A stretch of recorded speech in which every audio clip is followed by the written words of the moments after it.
years ago, when we came to Los Angeles, I really believed that the greatness of the Raiders would be in its future.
We back.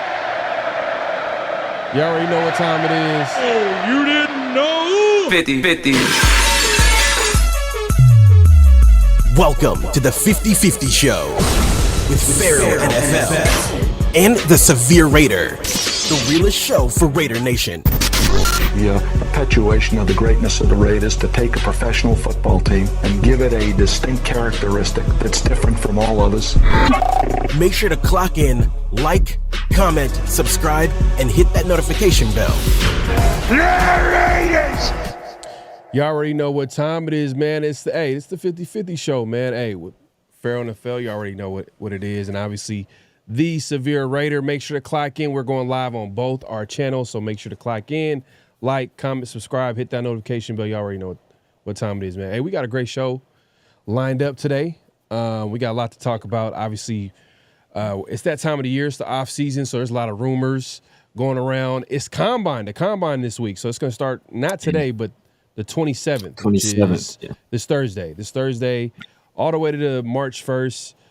Look, it's going to be you already know, man, 40 times, all types of testing that's going to be done, interviews, rumors left and right. And some of the rumors we're going to break down today. We're going to talk about and just hear what Raider Nation has to say today, man. Before we get into the conversation, man, we got to salute the chat, man. Austin I was about to say the original name. You talking about me? I was about to say the government. I was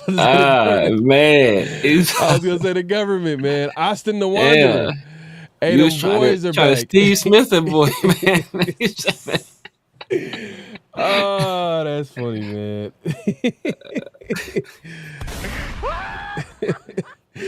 Awesome, my guy, man. Appreciate you coming through, man. I see you breaking down, man, music out here, all these albums coming out, so can't wait for you to break down that Larry June, man, that Larry June and 2 Chainz project, man. So I know I left a comment, man. Hopefully you'll get to that as soon as you can, man. That's dope, man. He's breaking down. I think it's mint.beats on Instagram. Make sure you give him a follow, man. He breaking down that you know, the music, man. You know, go ahead and support my guy, man. That's dope, man. We got Louis Garcia, man. See, Louis, I would put just, man, 50 Show stay adjusting IUD. Man, Louis, man. Hey, you know what? At least this one ain't. It's not borderline. As we like to say on this show, pause worthy. So I guess I give you benefit of the doubt. But Sacktown Raider Mike in the building, man. Appreciate you coming through. Kevin Lurker, man. He's Even Nation, man. We got people pulling up. Oh, we got Bay Area in the building. Myra in the building. Appreciate you coming through. Oh man, we got some weirdos in here too. What's going on, man? Man. Okay, let's move it along. You know what I need to get? I gotta get that. I don't know if you ever heard that meme or that clip of Umar Johnson going, "I beg your pardon." I don't know if you see that clip. I gotta get that. I gotta get that clip. I gotta get this. That's on the to-do list. But Desert Raider in the building. Appreciate you coming through. Sky, we see you. Appreciate you coming through. Man, hey man, let's not waste any time, man. Let's get into it, man. Let's start with the first official at Jolie. We see you, man. Appreciate you coming through, man. So let's get into the recent re-signing of, I guess the Raiders' offseason is beginning. I mean, we've seen like the small random guys get signed to the roster, but this one is big because it's notable. It's Isaiah Pola-Mao he signs a 2-year deal. I think we're like $8.5 million. Pretty solid money to give a guy that's more of a role player. Would you say that's starter money, or he's still a backup? So the way I read it, it said up to like $8.5 million. So there's probably some incentives in there as well. So that's borderline starter money. So I think they probably like what they saw from him, when he's filling in for Marcus Epps. So it's not high level starter money, but it's borderline starter money, high level backup type of money. Yeah, I'm trying to get the numbers by Ian Rappaport here. I think I had it up. But yeah, it was a 2-year deal, and let's see here, man. I thought I had it up here. But yeah, right, yeah. So 2-year, worth up to you're right, worth up to $8.45 million. And yeah, he gets signed. Man, we'll see, man. That's their first re-signing, and this is a regime that is not really familiar with some of the players on this roster. I mean, Champ Kelly was a guy that might have been the bridge to that. Maybe Patrick Graham could be that. I think Patrick Graham probably has a little bit of input here where they're talking to him a little bit and seeing guys that he's interested in bringing back. I'm sure, like, obviously Pete Carroll is the head coach. He's the defensive mind coach. He wants his guys in the building as well as Spytek.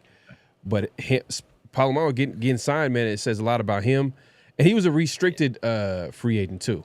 So it's not like he was an unrestricted free agent where he was set to head into free agency and get offers from other teams and stuff like that. I think because if some other team signed him, I think the Raiders get a draft pick. Isn't that how it works? No, the Raiders have. I think it's something like that where. So they have the right of first refusal. So they have the opportunity to match whatever. Whatever offer other team makes. So if they match what the other team makes, then the Raiders keep him. If not, then he bounces basically.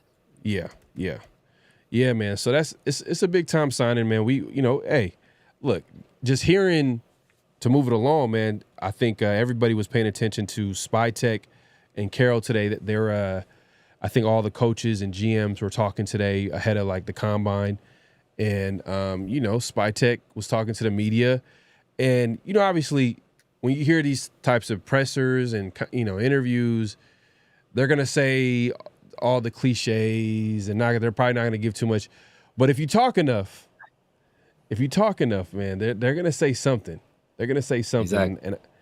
And what was your big, like, takeaway from, like, the pressers with Spytek and Carroll?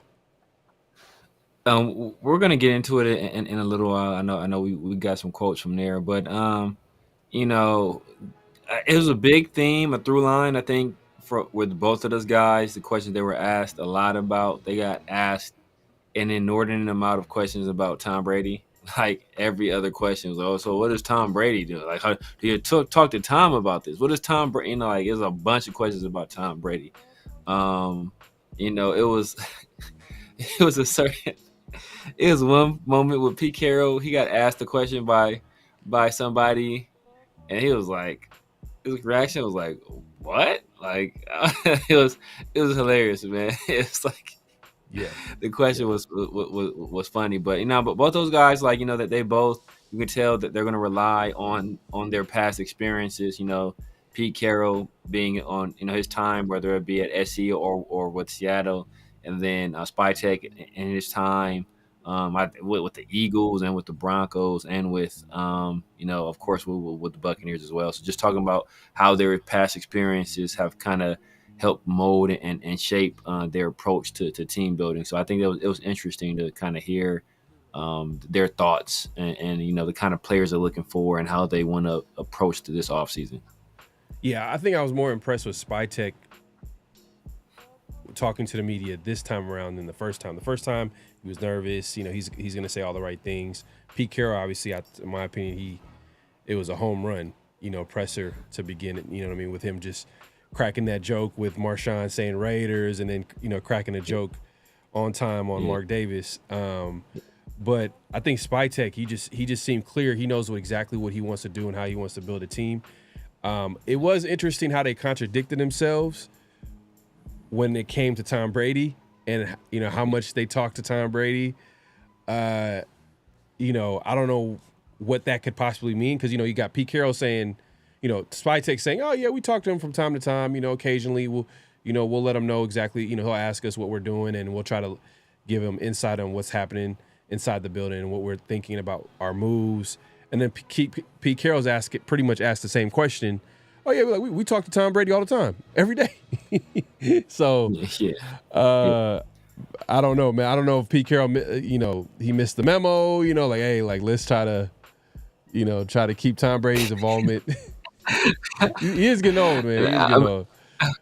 Yeah, I'm looking at there's a comment in the section in the chat that this person immediately caught on to what I was saying, and I'm not going to say it, but this person immediately knew exactly what I was talking about. So it's exactly what I was talking about, man. So it's funny. Y'all be watching, man. Look, hey, we got a smart chat, bro. We got a smart chat. They be for sure. catching on like for sure. Our chat, for sure. And the thing about the chat and people that watch the show, man, they're 100% honest. Like they're gonna call it how they see it, and whether they agree with this, whether they don't agree with this, it doesn't matter. It's not a show that where they agree with everything that we say. So that's what I like about the chat. But yeah, man, I thought there were some gems. There's some things that we'll get into it later in the show as far as notable quotables and things like that. I guess since free agency is around the corner, I'll just go ahead and play a little preview clip, I guess, before we get into some of the clips that that we have lined up for notable quotables. And I think it was Spytek talking to someone from the CBS Sports Media, and he was asked specifically, how does he view spending? And this is what he had to say. All right. How about how you approach spending? Do you have a fixed idea in your mind, or is this a collaborative decision? I think it's a collaborative decision. This is going to be Pete and I working together with our staffs to kind of build what our vision for the Raiders is, and we're going through that every day right now, and what's important to us, and what are the non-negotiables, and what does this position need to do, and what is, if this guy doesn't fit, what do we do? I've never been a part of like a big free agent spending team outside of like maybe one time in Denver where we really went for it. We've been targeted in Tampa, we were targeted in Philadelphia, and that's who we hope to be. We've got a lot of our own guys that we got to figure out how to get back on the team, and then what that leaves us for after that will kind of be up in the air. But I've been a little conservative financially by nature, both in my professional and my personal life, and so sometimes I need Kristen to tell me, let's take that vacation, let's do that thing. So I'm getting better with that, but we're going to be mindful of how we do this. When you think, I thought it was, hey, look, if you hear him talk about how he likes to spend, he pretty much said, hey, he's not looking to spend a lot, especially, but it's kind of interesting because the Raiders have the second most cap space in the NFL, and we obviously, we're hearing reports that the Raiders are going to be aggressive and yada yada yada. I think, what he also said that I think he's going to prioritize re-signing his own. So it's going to be interesting who he prioritized in the building, meaning like the free agents that we currently have, meaning the Trayvon Morrigs, the Spillanes, the Nate Hobbs. Like, who does he bring back? I personally would like him to target, and that's what he said. He likes to target. That's what he did with Philadelphia and Tampa Bay outside of a couple of years when he was with Denver. Obviously, when they were making a Super Bowl run, they were super aggressive. And then obviously with Tampa Bay, when they got Tom Brady and they were able to, put a team around him. I think it's interesting. Now it kind of makes me think, like, are we going to be aggressive or are we going to be strategic? Like, what's going on here? What type of offseason are we going to have? Because I feel like everybody's kind of looking forward to this offseason because we don't know what to expect. Some of us feel like, it's going to be a super aggressive. We're going to be spending money because we got a whole lot of money and we got a whole lot of free agents and yada, yada, yada. And then we also need a quarterback. Are we going to be aggressive to get that quarterback? The Raiders are at number 6. What did you take from that clip? I've kind of said it before. Right now, it's silly season. It's going to be a lot of subterfuge, a lot of misdirection, a lot of people putting stuff out there because they want a certain narrative out there while they're doing things different behind the scenes. So if there's some people you're targeting, or you kind of don't want your plans to be out there, right? You kind of want to like I said, mislead the opposition. You could be planning to spend huge, right? You can be planning to make a huge splash in free agency, but you don't want to talk about that because then maybe some of the other teams that also have cap space, they'll do likewise, right? Like, okay, well, the Raiders are going to be aggressive. Maybe we're targeting some of the same guys. Let's make sure we beat them to the punch. Let's make sure we put these offers out there that are so large that it might discourage another team from going after this guy. So you always gotta be smart about the narratives you put out there. But one thing I did like is that he did talk about saying we have a lot of free agents ourselves that we do need to prioritize and bring back, and that's something I definitely agree with. There are certain guys that I think we should put the focus on, and once those people are taken care of, then we can kind of see what we have left in terms of salary cap space, and then we can kind of go outside the building. There's very select few players that I would say, hey, day one, hey, we should go after these guys. Obviously, Trey Smith is a guy we've all talked about, but outside of that, there's not too many guys out there I'm making a huge run at in the beginning days of free agency, right? Like, get those second and third wave guys. I think that's kind of where we want to spend our money. And technically speaking, Raider Pete says got to keep plans under wrap while talking in Indy. Hold those car close. Yeah, facts, 100%. They're not going to give away what they're going to do, especially because they're the NFL is it's super competitive. They want to make sure they can execute these plans, and you don't want to tell everybody what you're going to do. But it's not like he said anything wrong. Nah, technically, it's actually smart what he's saying. He's saying like with Philadelphia. We all know Philadelphia, for the most part, has been for the last 20 plus years. They've been on one side of things. You got with Andy Reid for so many years, and then obviously at the tail end of Andy Reid, they weren't as good as they were early on, and then they got Chip Kelly. They won a couple of seasons, and then obviously they pivoted, and for the most part, and for him to mention them and that he worked in that building, they talked about targeted, and obviously. With Tampa Bay targeted, what he's trying to say is that he's not going to use free agency to build the team. So he's not going to overspend day 1, day 2, day 3, day 4, and try to build a team that way. And I think what he didn't say, but he said it without saying it, is that he's going to build the team through the draft. That's pretty much what he's going to say. And he's going to target free agents to supplement the team to make them better. So hopefully, like you said, you mentioned Trey Smith. That's a guy that we want on the team. I think there's going to be someone surprised that we sign. I think we're going to get we might sign a veteran QB, maybe on the cheap. I don't want Sam Darnold before y'all go in and be like, hey, Pharaoh said we should sign. Nah, I'm not saying that. All I'm saying is that we should add a veteran QB in some shape or way. Like, we want to draft a guy, but we want to add a vet to this room. Who that could be, who knows? I mean, there's different options. Just recently, Matthew Stafford was given permission to talk to other teams. Yeah. Do you think that could be a possibility? Raiders trading for him? You know, like, what would that look like? What would the trades compensation look like for him? Because I know he wants to get a raise. I think that's why. Because I remember we talked about this before, but then we kind of shut it down. We're like, why would the Rams do that? But apparently the Rams don't want to pay him. They don't want to pay him $50 million. I mean, what are your thoughts on that? It all depends on what the conversation is and what the trade conversation is. Because he, you know, as you mentioned already, Matthew Stafford wants $50 million a year. I don't think the Raiders are in a position to play a quarterback $50 million a year. I don't think this is a team that can or will win right now. And you only pay that type of money to a quarterback when you're ready to win immediately. And we're not a team that's going to.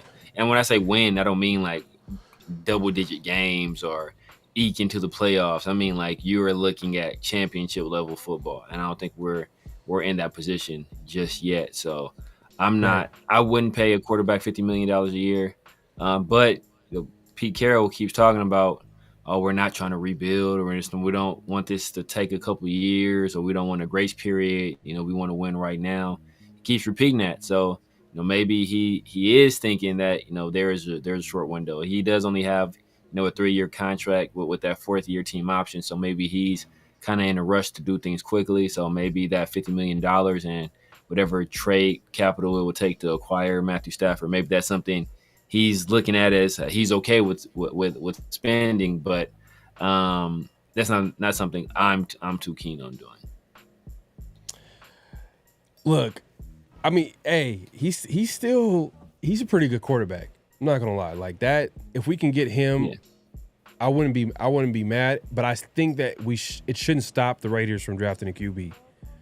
So that's where the problem that I have is, like, what is it gonna look like to get him? And if it's gonna cost like a 2nd rounder, a 1st rounder, man, I'm gonna pass. I mean, and then on top of that, pay him like $50 million. He's like, what? He's approaching what is he in his 40s, or is he approaching his 40s?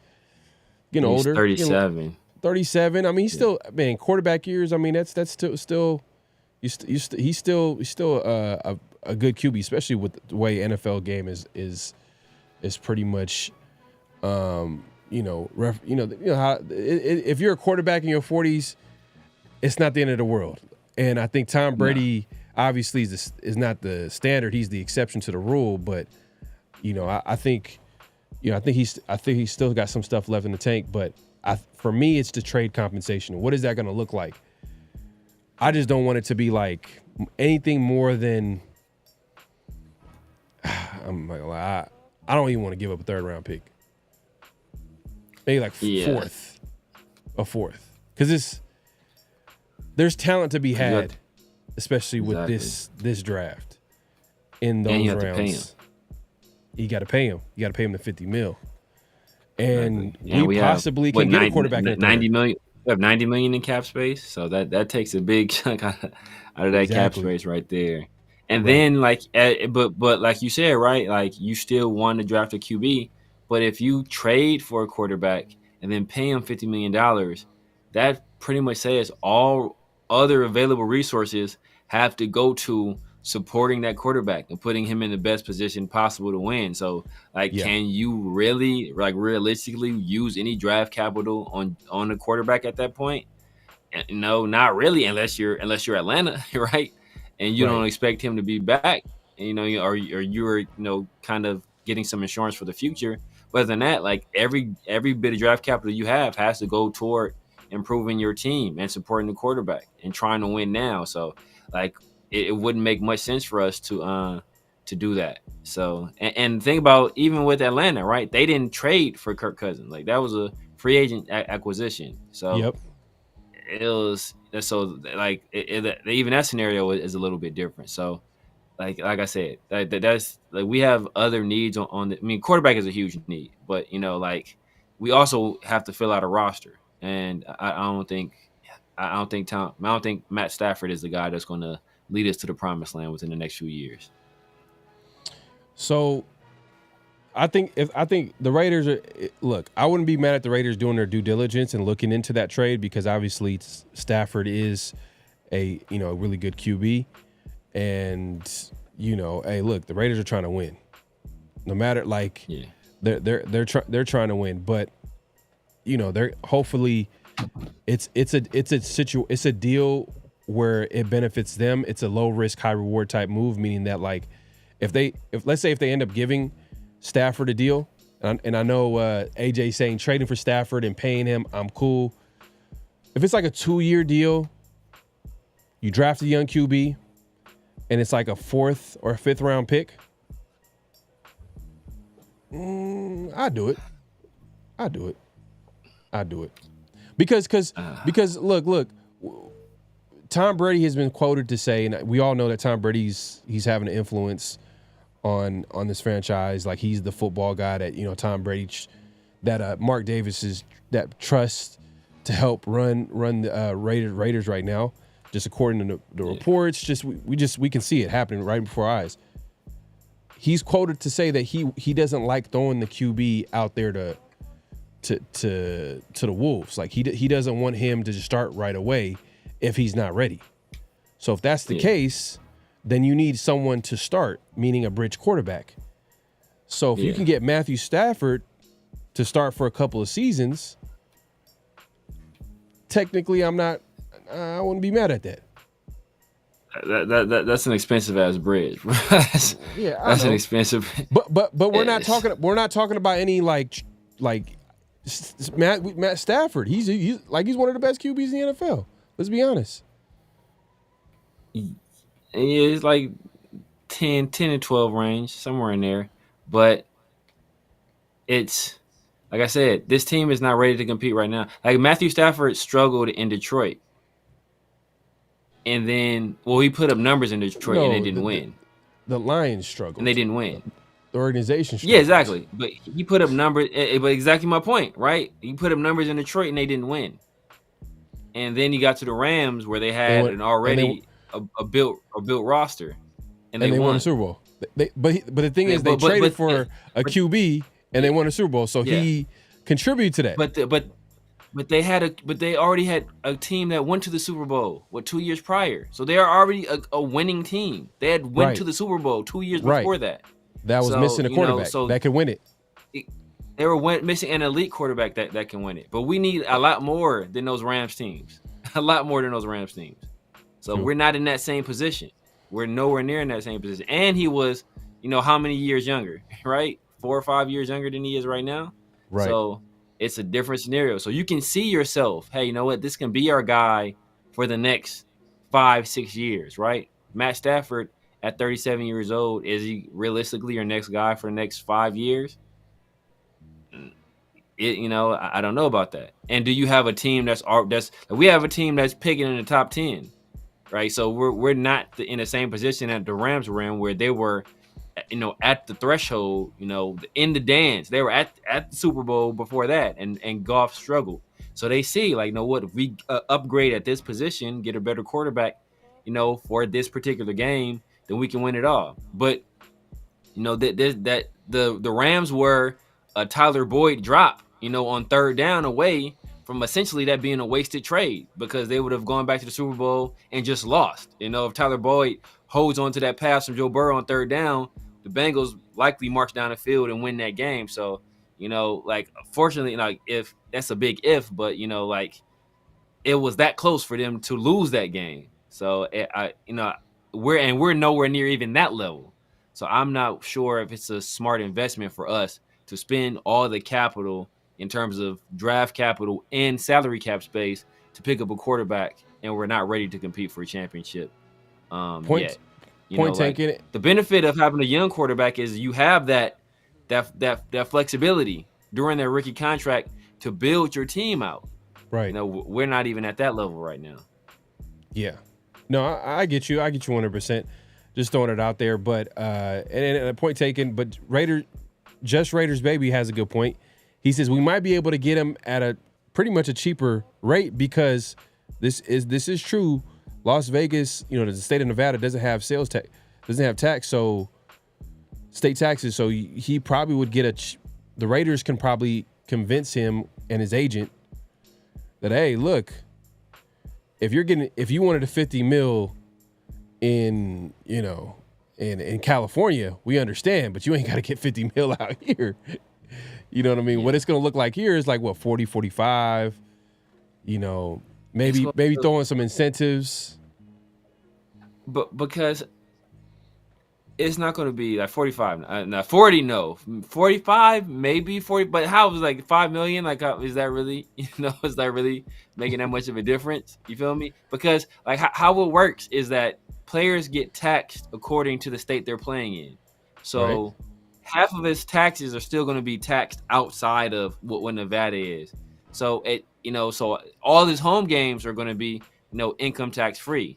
But he's going to, wherever else they play, he's going to be paying taxes according to so it's going to be savings, but that's all depending on where they're playing. So like 40 is a reach, 45 right. Maybe 45, but like $5 million, that's nice. You can get an Isaiah Pola-Mao for $5 million, but right. Like what else can you really do with that $5 million?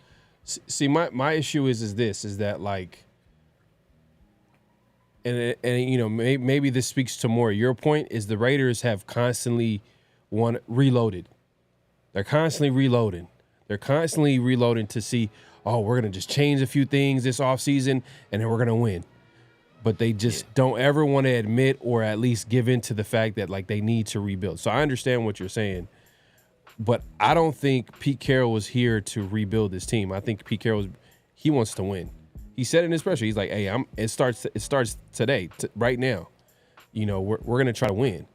And can you blame a Pete Carroll? I mean, he's kind of up there in age. Like he's not gonna, he's not gonna want to wait. Because he knows that, hey, look, like doesn't have the time to just be and patience to want to build this out. I could be wrong, you know what I mean? We'll see. But if the Raiders do consider the quarterback, I wouldn't mind a Stafford. It's just more of the trade compensation for me. Because like you mentioned, like there's certain, the roster isn't perfect for the Raiders. So if you're talking about a later round pick, I wouldn't mind that. If it's like a 2-year deal, I wouldn't mind that. And maybe the contract, there's a way the Raiders can get out of it. They can structure it in a way where they can get out of it after year one. There's, where, maybe that young QB that they draft is ready to go. And then they could, I'm just saying, man. The Raiders right now, beggars can't be choosers right now. And if Stafford is on the table, and he's one of the best QBs, like he's one of the best QBs in the NFL. Like it's come on now. Like let's be honest. But I get it. But I just don't think the Raiders are going to try to rebuild. I think Spytek wants to do that, but I think there's a lot of pressure to win. There's always been, for some reason, I don't know why there's so, like, I understand the Raiders need to just win, baby. I get it. But for some reason, like we've never really fully maybe McKenzie, was that the last rebuild where we actually the beginning of Gruden, yeah. Gruden kind of tore it down and you're right. Especially when he traded away Mack pretty much the Khalil Mack. Yeah, that's true. But yeah, make sure to clock in, hit that like button, hit that subscribe button, hit that notification bell. Ford Dawg said, great teams pay their great QBs. Stop trying to cheap your way to the championship. Yeah. And it sounds but know what though? We're not a great team. That's the whole point, bro. We're not great teams pay their quarterbacks because they have great teams around the quarterbacks already. So they know what they're paying their quarterback to do. We're not in that position to do that. We're not at all. We don't have a wide receiver one. We don't have a running back. We need another guard. We don't have a number one corner. Like we don't know what we're gonna do at linebacker. We're possibly missing another edge. Like we have a lot of holes to fill. And a good quarterback can fill, can make up for a lot of that. A good quarterback can make up for a lot of that. there's so many things that we need that, like, are we really prepared to pay this quarterback this much money and then potentially not win? Mm-hmm. Like, like the name of the game is compete for a Super Bowl. So if you don't believe that, bringing on Matthew Stafford for what that's going to cost you in terms of draft capital, because think about it, the Rams have no other quarterback on the roster right now. So they're not giving up Matthew Stafford for the cheap. Like, we're talking about third, fourth round. Like, they have no backup. Even Jimmy G is a free agent, right? Like, Stetson Bennett is like probably the only guy they have for sure signed. So they're not giving up Matthew Stafford for the cheap. And the Rams are a lot closer to competing than we are. So if they're a lot closer to competing than we are, and they've won with him, and even they're saying, we don't want to pay him. Like, so now we're supposed to pay him and give up draft capital for him? Like, Les Snead is not an idiot. Sean McVay is not an idiot. So they're saying we're not willing to pay this guy, but guess who will? Some sucker like the Raiders. Like, we're looking like the Marks right now. Like, I'm not doing it. Yeah, like I said, it's for me, it's trade compensation. Joey says I think it would take a second round pick. I ain't doing that. I'm not doing that. I'm not doing no second round pick. But it's kind of interesting, man, because you hear weird reports like first of all, I don't understand why the Rams don't want to pay him. Just technically he's a top 10 QB. Like, guys that is like, in my opinion, I think he's better than Dak Prescott, and Dak Prescott's getting paid $60 million. So I'm like, if he wants to get $50 million, just give him that raise. I don't know if they have the cap space or whatever. They don't want to make that move. I've heard reports saying that they're comfortable with Jimmy G at quarterback. And I'm like, I'm glad I'm not a Rams fan. If I heard if I heard that, I'd probably have a heart attack, man. Because Jimmy G, I don't even understand how he's even in the. And that's a whole different conversation. I was about to go in, but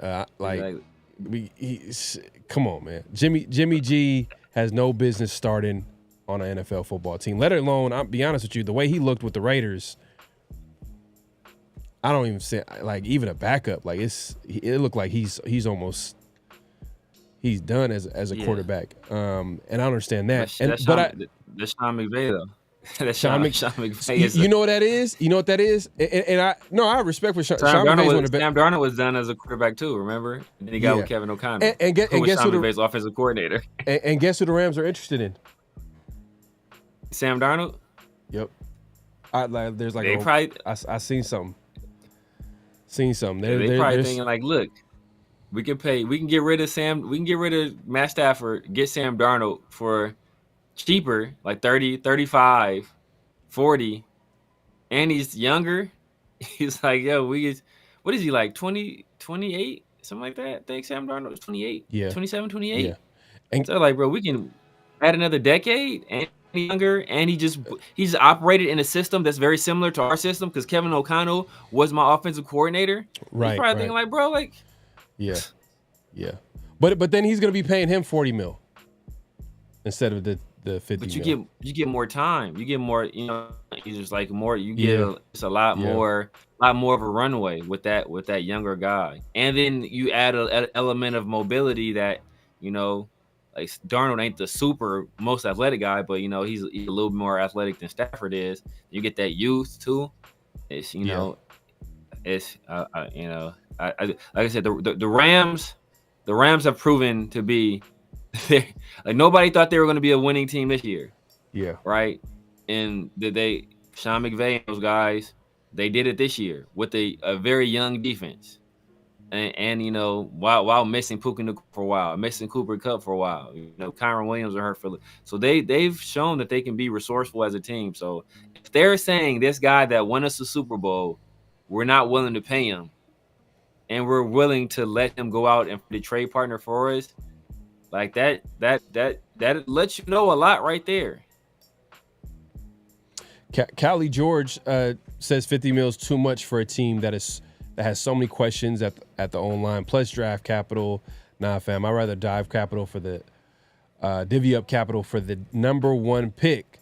So that brings us, I guess, a good segue for The other report that recently came out is Tony Pauline, I believe, came out with the news saying that the Raiders are looking into trading for the number 1 pick to draft who? Not Shedeur, Cam Ward. So all the,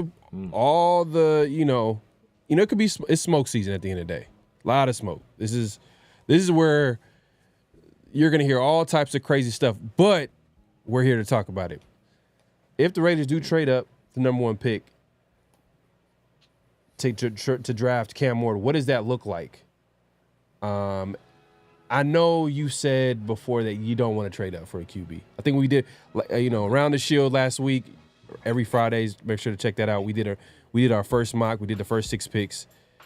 You're against trading up for a QB at all costs. Like, you don't want to do it. You just want to stay put at 6 or trade down. Is that the attitude this year?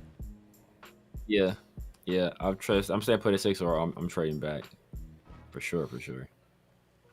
But if there's an opportunity to trade to the number 1 pick, is there an offer that you could be like, okay, it's not too bad for the number 1 pick? Because obviously, I think you're going to have to give up this year's pick at number 6, a first-round pick next year, and then after that, you know what I mean, the Raiders going to have to. They're gonna have to tap dance their way to be like, oh, we give you this 3rd-round pick in 2029. You know what I mean? And just start throwing in random picks. Yeah. It's I just don't want to do it. Part of the reason I don't want to do it is because I don't have as much faith in either one of these quarterbacks as I had in the top 2 quarterbacks last year. I said off top, Jaden special, right? I said off top, Michael Penix special. And I think Michael Penix is going to get opportunity to prove that next year. So I was willing to trade up for those guys, right? The year before, you remember, when I would call in all the time, as much as I can yell from the rooftops, CJ Stroud is a guy. He's going to be a top 7 quarterback, within a few years. I was saying that. That was a guy I was willing to trade up for. I do not have the same feeling about Cam Ward or Shedeur Sanders. I like Cam Ward more than Shedeur Sanders. I've been saying that. But I don't think either one of those guys are worthy of a trade up from where we're at, especially considering we were already there. We were in position to draft either one of those guys. Right. And and we won some stupid, meaningless games for the fifis of these people that, we can't win, we can't lose and tank. Why the hell not? Like this, like why can't we be in much better? And now we're contemplating trading up to a position that we were just at. Like that, it don't make no sense. So I'm not trading that for either one of those guys. I'm not doing it. Yeah, I hear you, but what's your problem with Cam Ward though? Because I like Cam Ward more than Shedeur, and I agree with you on that. But like, what's your issue with Cam Ward where you wouldn't want to trade up for him for number 1 pick? Because the Raiders obviously are looking into trading up because there's no guarantee that a QB is going to be there at number 6. And the last 2 drafts, we're pretty, we didn't pull the trigger, or whatever the case may be, we fell short in getting a quarterback in the draft. So now the Raiders, I would think that they're going to probably be aggressive, but then this is a brand new regime, so they don't feel that pressure. Yeah, you know what I mean? Like the Spyteks, the Carrolls, even Tom Brady to a certain extent, they don't feel the pressure. The only people that like feel like kind of like, hey, we got to get a guy this year. Shouldn't we? I mean, it would be Raider Nation and maybe Mark Davis. And Max Crosby. I mean, like Max Crosby, guys that's been on the roster the last few seasons who are like, hey, look, at some point we got to get a QB. So what's your main issue with Cam Ward where you wouldn't trade up for him at number 1? My main issue with Cam Ward is, number 1 issue is decision making, right? He makes, at least once every game, a lot of times, multiple times a game, he makes some decisions where you're just like, bro, why would you do that? Why would you do that? I don't think that his ball placement, I don't believe is as good as as Michael Penix. I don't think he's as good in terms of delivering the ball to all levels of the field accurately and on time as Michael Penix was. I believe Michael Penix has a slightly stronger arm.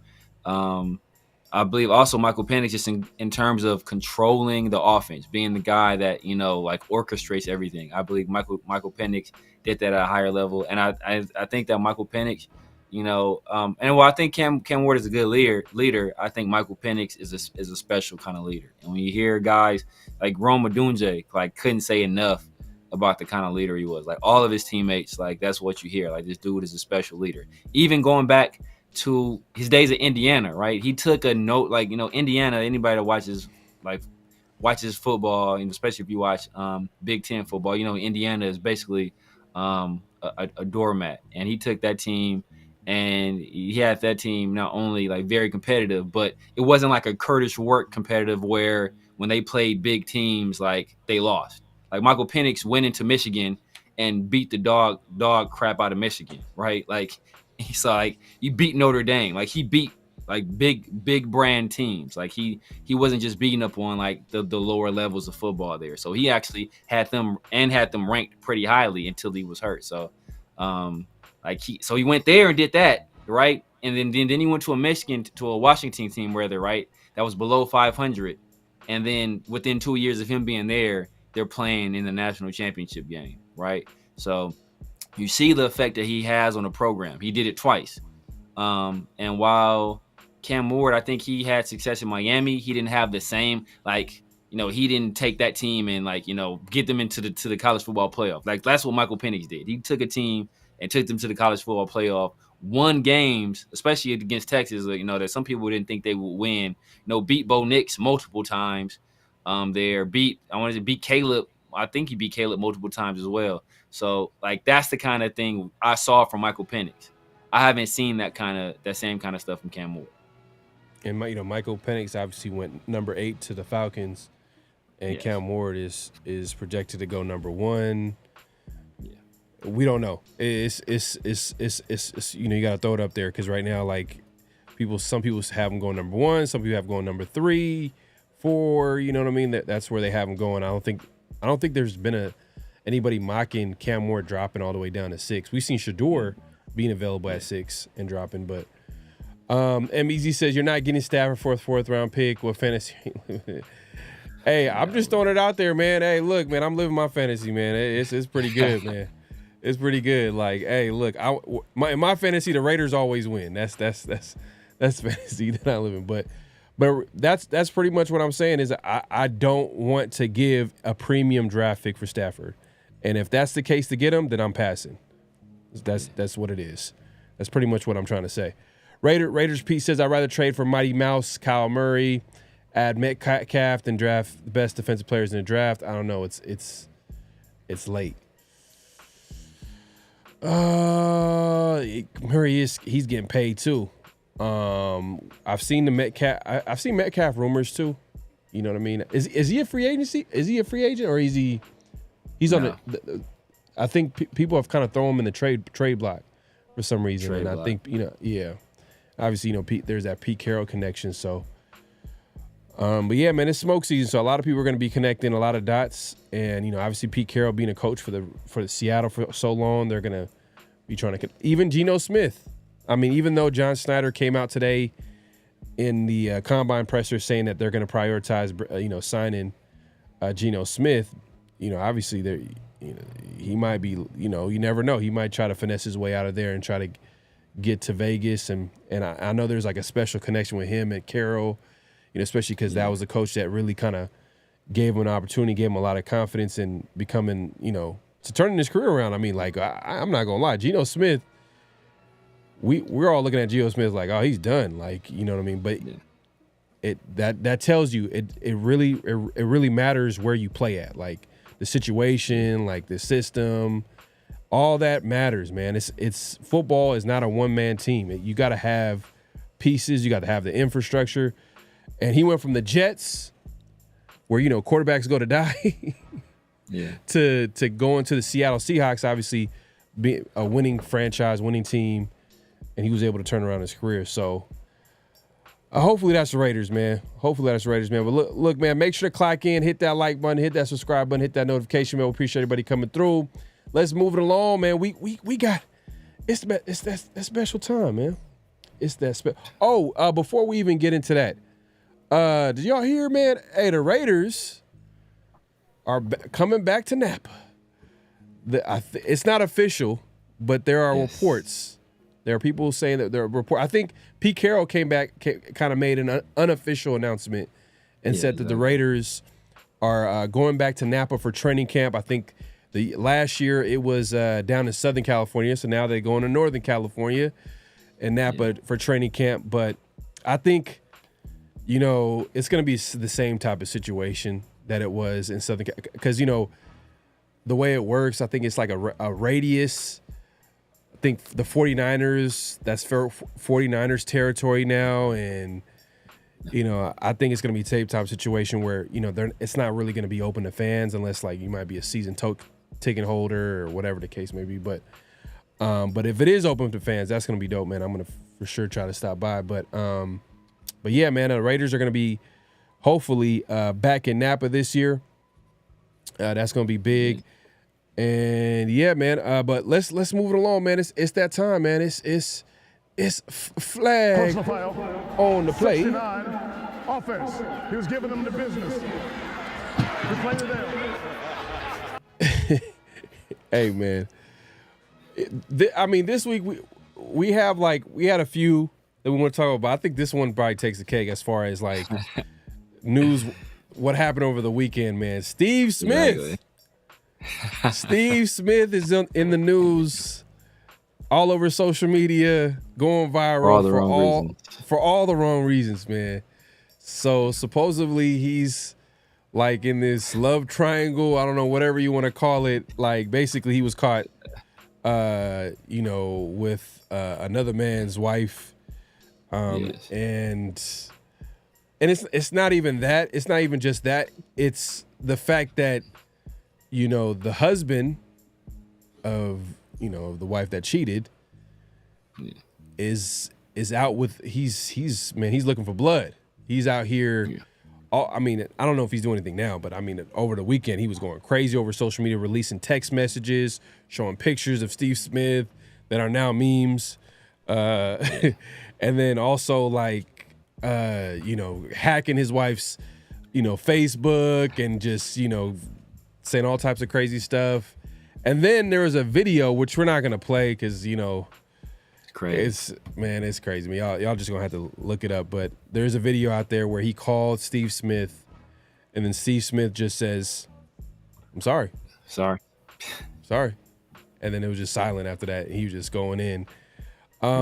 So the flag on the play, where the flag, so some of y'all might be like, oh, the flag is on her or the flag is on Steve Smith.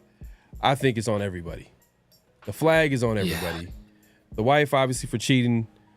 The flag on Steve Smith for cheating with another man's wife. And also the flag got to be with a guy that is going all over social media, embarrassing himself. Just, God, what are you doing, man? Like, why are you calling Steve Smith? Why do you want to have a conversation with him? Like, I'm sure he's really mad and emotional or whatever, but it's just a bad look all the way around. So, flag on the play, man. Flag on the play. What were you thinking, man, when you heard about this? I was just thinking, like, bro, what is dude doing? Like, what is he doing, man? It was just crazy. It was crazy because I saw like somebody else was like reporting on it. And I forgot where I saw it, and I was like, no, this cannot be true. This cannot be true. He did not get caught up like this. And then I was like, man, like, ain't dude married? Like, I know he's been married for a while. And I was just like, man, how is this going to affect his job? Like, like his public image. Like, it was crazy. It was just crazy. And you got to think about, like, generally these people that have these high profile jobs or they work for these like high profile companies, they have like personal conduct policies in there, right? So if you like do anything that can bring shame upon the company or to the brand, that that's like automatic cause for dismissal, right? And they can like void out your contract. So that was just my immediate thought is like what is going to be the ramifications for Steve. And then people, then my next thought was like, dang, what does this girl look like? Yeah. And then people, internet sleuths found the girl, and I was just like, dang, dog, like really, bro, Steve, really, like this is like, so it was all bad, man. It was all bad. That was so random. It was so random. I thought it was fake. I was like, what the hell, like. But it was just, it kept coming up on a feed. People kept reposting it, and then you started seeing pictures of everybody that was involved.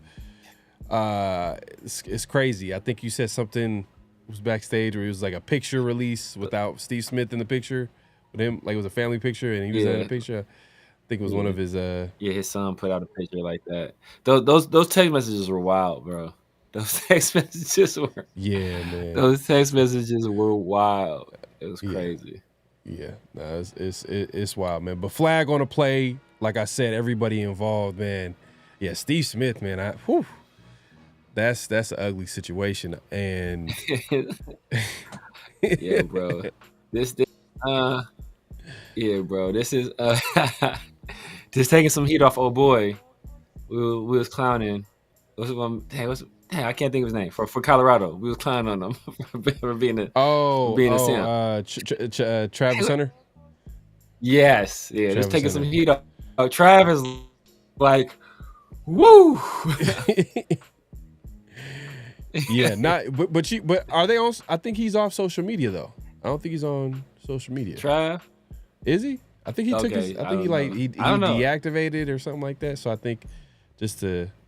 But it's gonna come up. It's going that conversation come up because he's gonna be drafted. He's gonna hear about it. You know what I mean? He's gonna hear about it. He's gonna hear about it during the combine. Like, so Trav, so what's going on with it? What's going on with? Let's play this video real quick of. That'd be crazy if they did that though. That'd be wild. But they do. I mean, they do crazy stuff. We hear crazy stuff in those interviews with college prospects. So I wouldn't be surprised that they start asking like personal questions like that. Ernest, you said Carroll hinted at Bobby Wagner coming in because he can help with Pete's style to pass it to other players. I mean, I would agree with this that he might get a guy in here that's familiar with his system, but Patrick Graham obviously is going to be in charge of the defense, so. Maybe possibly they still might. I don't. That's gonna be. I wonder how that's gonna work. Do you think Pete Carroll's gonna have an influence on how the defense is gonna be run with Patrick Graham at DC, or is it gonna be the same? Because I would think it would be the same defense. You're bringing back Patrick Graham. He already implemented a system. He already has players that's familiar with that system. You want to continue to build off that. I mean, is there anything? It's going to be interesting to see that dynamic because I know Pete has, kind of that's his MO, that's his background, his defense. Yeah, I mean, I'm pretty sure it's going to be mostly what Patrick Graham wants. I'm sure Pete has some preferences. Being a defensive guy, I'm sure there's stuff he'd like to see. Some stuff he wants implemented, but I think by and large it's going to be what Patrick Graham is running. You think about like his time with Seattle, right? Like when Gus Bradley was there, like first of all he inherited Gus Bradley, but they were running that cover 3, and that's basically what they ran. So we're just not a team that's really right now set up to run like the cover 3 the way Gus Bradley was running it and the way they were running it during his heyday with Seattle. So there's obviously going to have to be some modifications, and you don't retain a guy like Patrick Graham just to say, all right, now forget everything you did, like we're doing it my way. Like that would make no sense. Reese says Pharaoh was living his best life with that trade until the chest of hell. Nah. What's that song? Living My Best Life by Living My Best Life. Lil Duval. Yeah. Little Duval. Man, that's what I try to do, man. I just want, at the end of the day, I'm trying to paint a picture here for the Raiders to win it at the end. But, sometimes I'm real honest, like I am with which we're not going to get into with some of the hires and stuff like that. But that being said, that's pretty much the flag on the play. Daniel Kim, man, King of Mods in the building. Want to remind us, make sure to clock in, hit that like button, hit that subscribe button. We're going live on both our channels, so if you haven't already, man, make sure to subscribe. My guy Severe, hit that like button, all that good stuff, man. But yeah, man, let's move along, man. Let's move along, man. Notable quotables. It's that time, man. Yes. And this is where we're gonna play some quotes from today's pressers that we found that were interesting. Severe, if you want to give the intro to the first quote real quick. Yes, sir. So obviously, today was the pre-combine pressers. We had General Manager Spytek, John Spictak, and we had Head Coach Pete-Carroll doing a whole bunch of talking. They were asked questions on a wide variety of topics. One of the things that interested me most was hearing Spytek's draft philosophy, right? We kind of know before the John Gruden and the Mike Mayock, that was kind of all over the place. They kind of drafted for need. We all know the Tom Telesco special. That's best player available. So we were kind of interested. I was interested to see like where Spytek kind of fell on that spectrum. And he gave a pretty good answer. All right. Yeah, I don't go down that route too much. I think that's too siloed off. I mean, I think we're going to make the best decision for the Raiders. And yes, we're not going to pass on, elite talent because we maybe have a couple guys at that spot. But we're certainly not going to just force picks because we need a player. Whether the public thinks that or we think that, like, I've been a part of doing that before. I've had a chance to be around guys like Ron Wolf in my career. Like, they have all told me, my experience has told me, you do that, you just draft for need. You will draft guys way too early and you'll regret it. And you'll watch other guys that you may have wished you took at a different position, have great careers, and you've been like, if I just would have done that. So to me, it's more about team building. What's best for the Raiders? How can we make this work? It's not about collecting talent, and it's not about just filling a roster out either. Hey, man, I can agree with that. It's kind of interesting that he's saying that because obviously, one of the biggest needs on the team is quarterback. So maybe that's a precursor to what's going to happen. It's a clue like, hey, look, we might take T-Mac at number 6. We might take Mason Graham if he drops, which I don't see happening. But I think the most likely pick is probably Will Johnson. I think that's the most likely pick because I don't see because remember we did the mock last week. I don't see the Jaguars passing on Mason Graham or trading down. You know what I mean? Like unless like something crazy happens. But I see the 2 quarterbacks going. I see Travis Hunter gets drafted, Abdul Carter gets drafted, and I think Mason Graham gets drafted too as well. So then like that leaves like, all right, hey, I mean. That is still a great talented player, and it's also a need. So I like what he said, man. Hey, long gone are the days of Al Davis where we're reaching for guys, you know what I mean? Because they ran the fastest 40 time in the draft. Long gone are hopefully the days of, obviously John Gruden being the GM and him trying to get a safety that would have been dominant and maybe or good back in the early 2000s, and Jonathan Abram, from the passing up an offensive lineman that ended up going to Minnesota and being everybody had him the top offensive lineman. I'm forgetting his name, but we ended up going for Leather. Yeah, Darisaw. We ended up getting Leatherwood. Those days are hopefully gone. Hopefully. You never know. Let's just hope. I'm just knock on wood, man. It's just not going. Hopefully they're going, man. Hopefully they're going. But I like what he said, man. Like I said earlier in the show, I said, like, I was more impressed with Spytek talking to media this time around than his opening presser. Not to say that it was a bad opening presser. It was more. He was a lot more. Obviously, you could tell like it was just, he's first time announcing. He's introduces the GM. He want to say all the right things. But I think he had a lot of good things to say during the presser, man, and that was one of those things that made a whole lot of sense to me. I mean, what was your take? Yeah, man, I think it's a very good answer. Like you always want to strike that balance. You don't want to, you don't want to roster full of, like, you don't want to like Like if the best player available, at 6 is a tight end, you're not like drafting another tight end, right? Like not now. You have Brock and Michael Mayer. Like that would be ridiculous.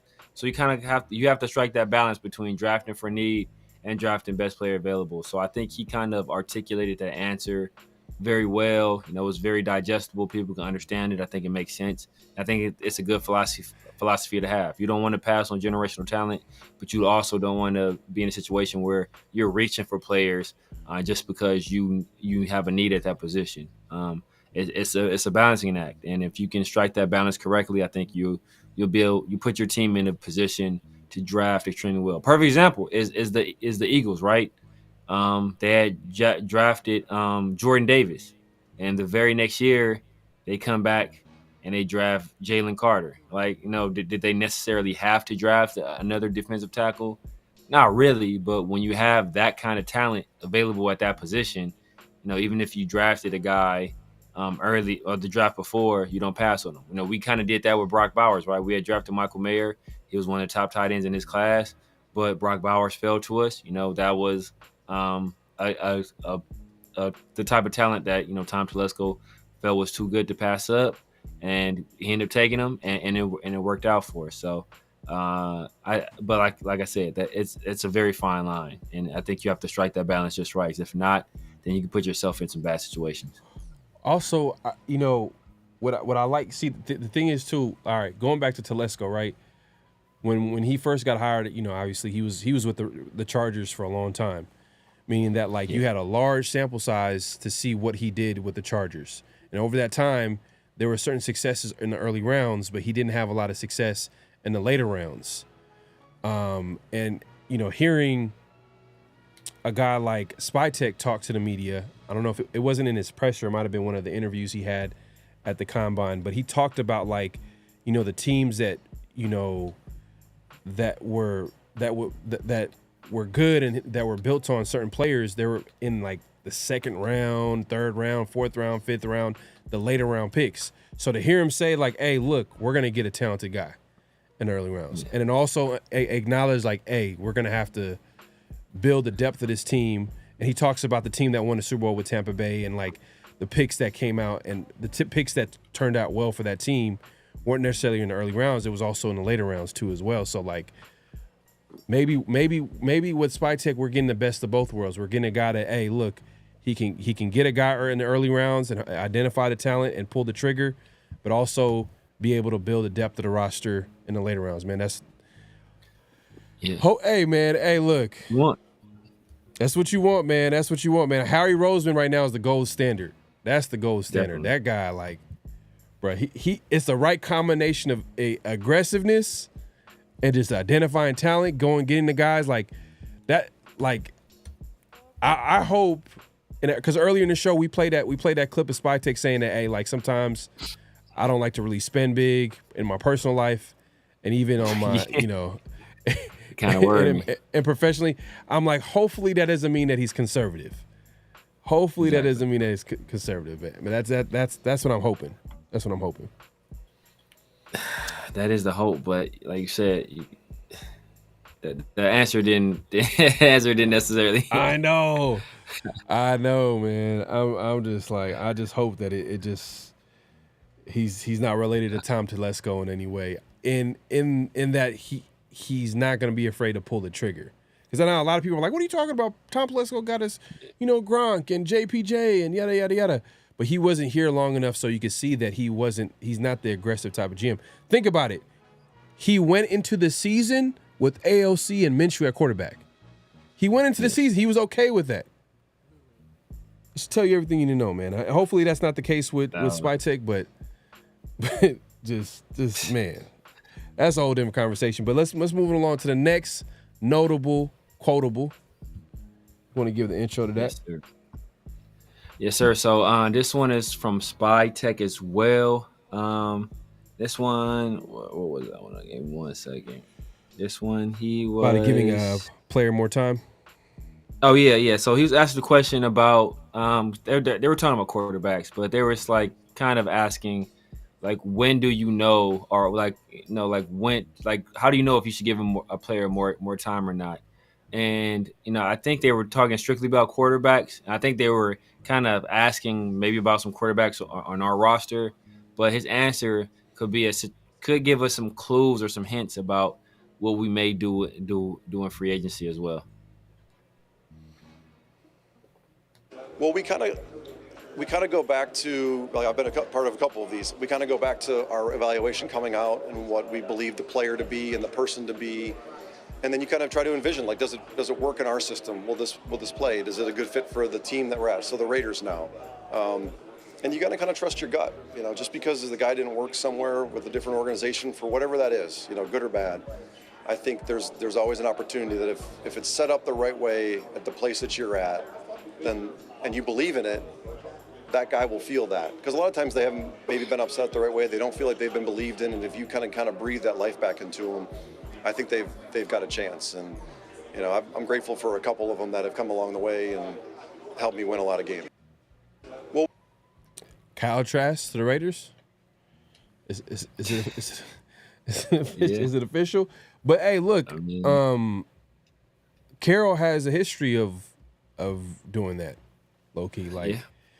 But obviously look at Geno Smith, and then also look at how he helped develop Russell Wilson, taking a chance on him, drafting him, and then giving him an opportunity. Because the one thing I like about Carroll, he lets the best man play. Like the best, like there is no scholarship. Hey, look, Russell Wilson was a 3rd-round pick. They signed Matt Flynn to a contract that offseason. He could have easily been like, hey, we signed our guy, let's play it but he clearly was like, no, like the best man was Russell Wilson, and we're not playing around. We're gonna put the best man on the field, and then obviously the rest is history. What was your take on Spytek and what he had to say? It's interesting. I think I think it's more of him putting stuff out there that can, kind of give us an advantage in terms of negotiations, whether it be trade negotiations, free agent negotiations, any of that stuff. Because he talked, that what he was saying could be applied to Gardner Minshew. What he's saying, maybe he's applying that to Aiden O'Connell. Maybe he's applying that to a Justin Fields, who everybody loves, right? Or, even like you mentioned, like there were reports about Kyle Trask. Maybe he's applying it to a guy like Kyle Trask, who obviously he's very, very familiar with. So, I think that answer that lends itself to several different players. So I think it plays out that way where, it's giving enough information, but it's also being vague enough where you kind of don't know who exactly he's referring to, whether that's somebody inside the organization or outside the organization. So it kind of keeps his plans kind of, under wraps. People kind of don't know where he's going, because some people might hear that. And I'm sure there are some Raider fans who are like, man, this guy, finally somebody that's going to believe in AOC, Aiden O'Connell, and give him the whole offseason and say, I'm sure some people want to say that. I'm sure some people like, yeah, finally, what? Justin Fields is a guy. Nobody's ever really truly believed in Justin Fields. Now he's going to go out and get Justin Fields and bring him here and give him his full support. So it can apply to several different players. So I think that, that's a smart play by him.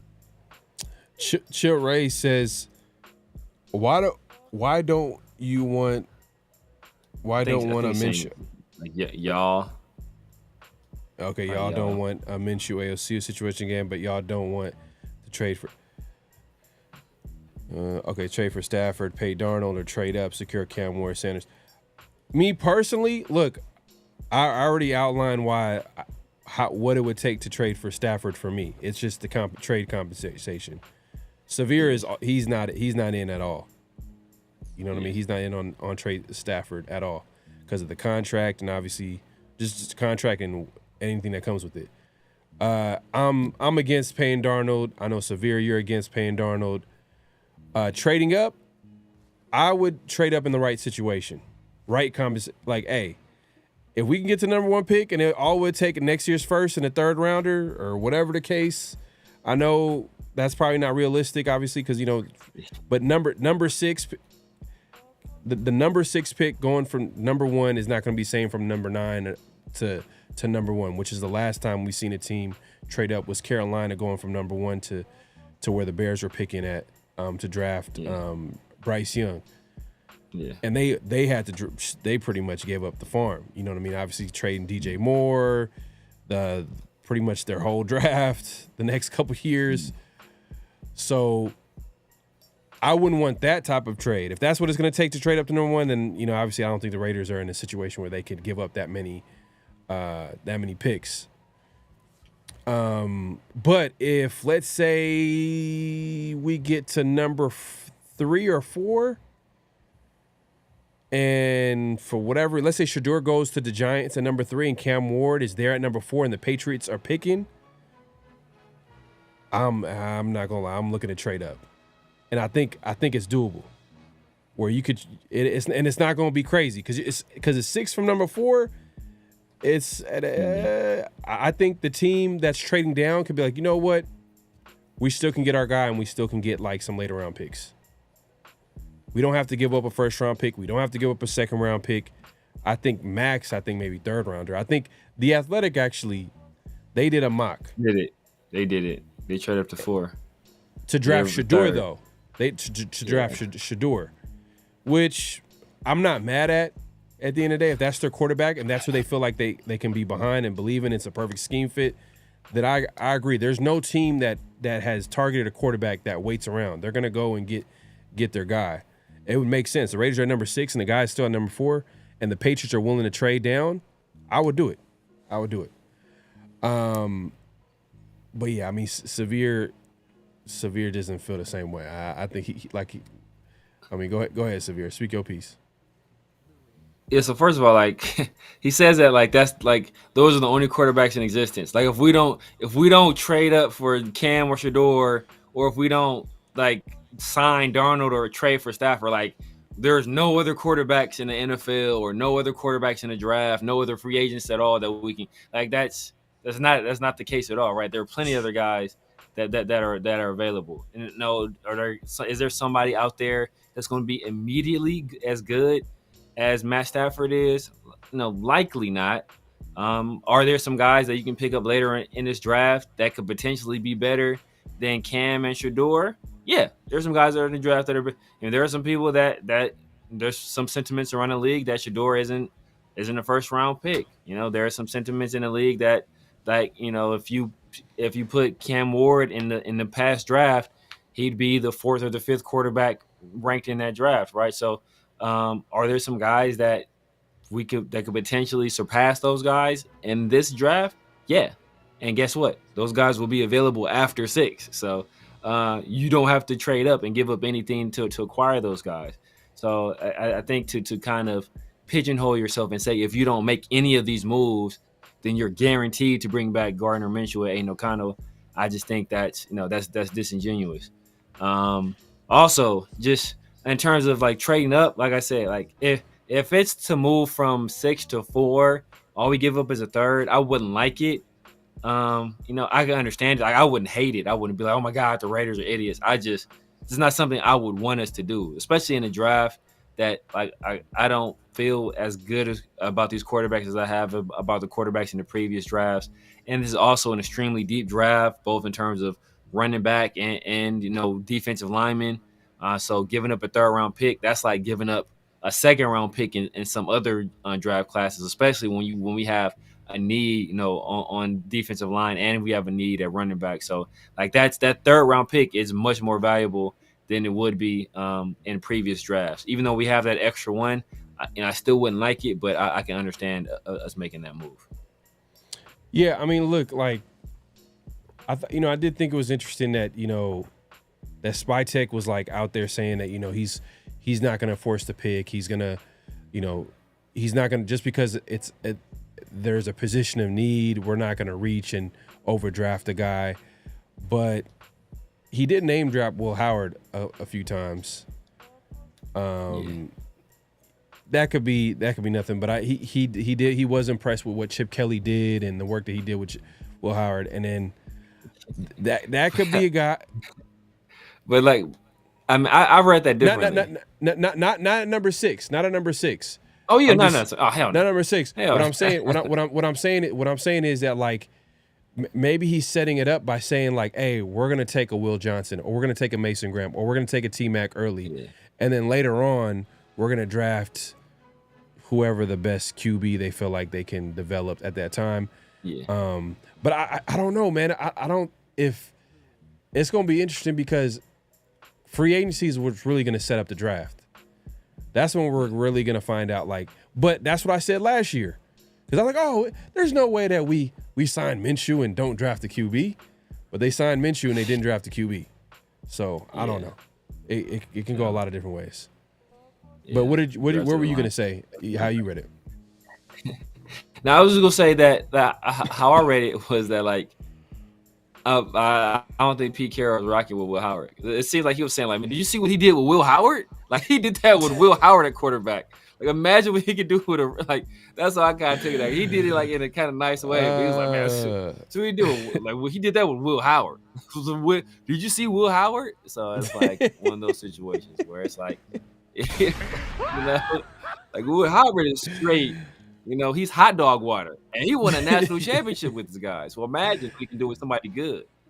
But so yeah, I mean, like, but I think he has a feeling that, you know, if they are able to get somebody with the right skill set and get them under the tutelage of Chip Kelly, that they can mold a quarterback, and get a guy. I mean, he's like his most recent guys he's had, his most recent quarterbacks he had the most success with is Russell Wilson. What was Russell Wilson? I always say a third, but was he a third round pick or was he later? I believe a third round pick, right? He was third and round pick. Geno Smith was a second round pick, I want to say. So no, he's done it with guys. His most recent winning quarterbacks were guys that weren't drafted first round. So and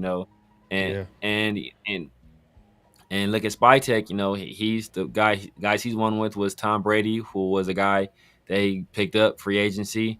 And then Baker Mayfield, who was a guy, you know, that the league had given up on, they picked up in free agency. So maybe it's a situation where, you know, those guys are saying like, hey, you know what, we can find a guy that's not in the first round, especially in this class. I'm all about drafting a quarterback in the first round, right? I'm all about, if you have the right guy there, and if you feel he is your guy, I'm all about doing it. I just don't have that feeling about either one of these guys in this draft. I like Cam Ward more than I like Shador, but I don't have the same feeling about Cam Ward that I had about CJ, that I had about Jaden, that I had about Michael Penix. Like, I just don't have that same. Yeah. Like, I feel about Cam Ward like I felt about like not even, I don't want to dog him like that, but like I don't know, like what I think about Cam Ward. I like him more than I liked him more than I like Bo Nix last year. So I mean, you know what's crazy? Just looking at last year's draft, and you know, obviously 6 quarterbacks went in the first 12 picks. At least 3 to 4 would have been the number 1 pick in this draft. Yeah. Like if one of those QBs was like, I'm gonna stay one more year. You know what I mean? If they had more year of eligibility to play another college year, or you know, obviously if they're a junior, that they'll come back and play. But I'm just saying, like, if they would have came out this draft, like, you know, Drake May would have went number 1 for sure. Just all the hype that with him, and then obviously Caleb Williams, obviously, and obviously Jane Daniels, Michael Penix. I'm not gonna lie, like there was a lot of question marks on him. And maybe JJ. A lot of people said JJ McCarthy would have went number 1. Yes.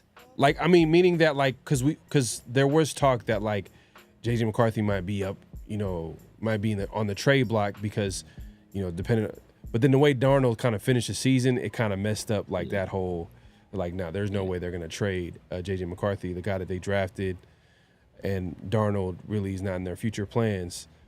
And it's hella funny, O'Connell, when he's asked about Darnold, he's like, yeah, man, he's gonna have a lot of options. Like he's not even entertaining that he's gonna come back. Like he's like, man, good luck to him in his future.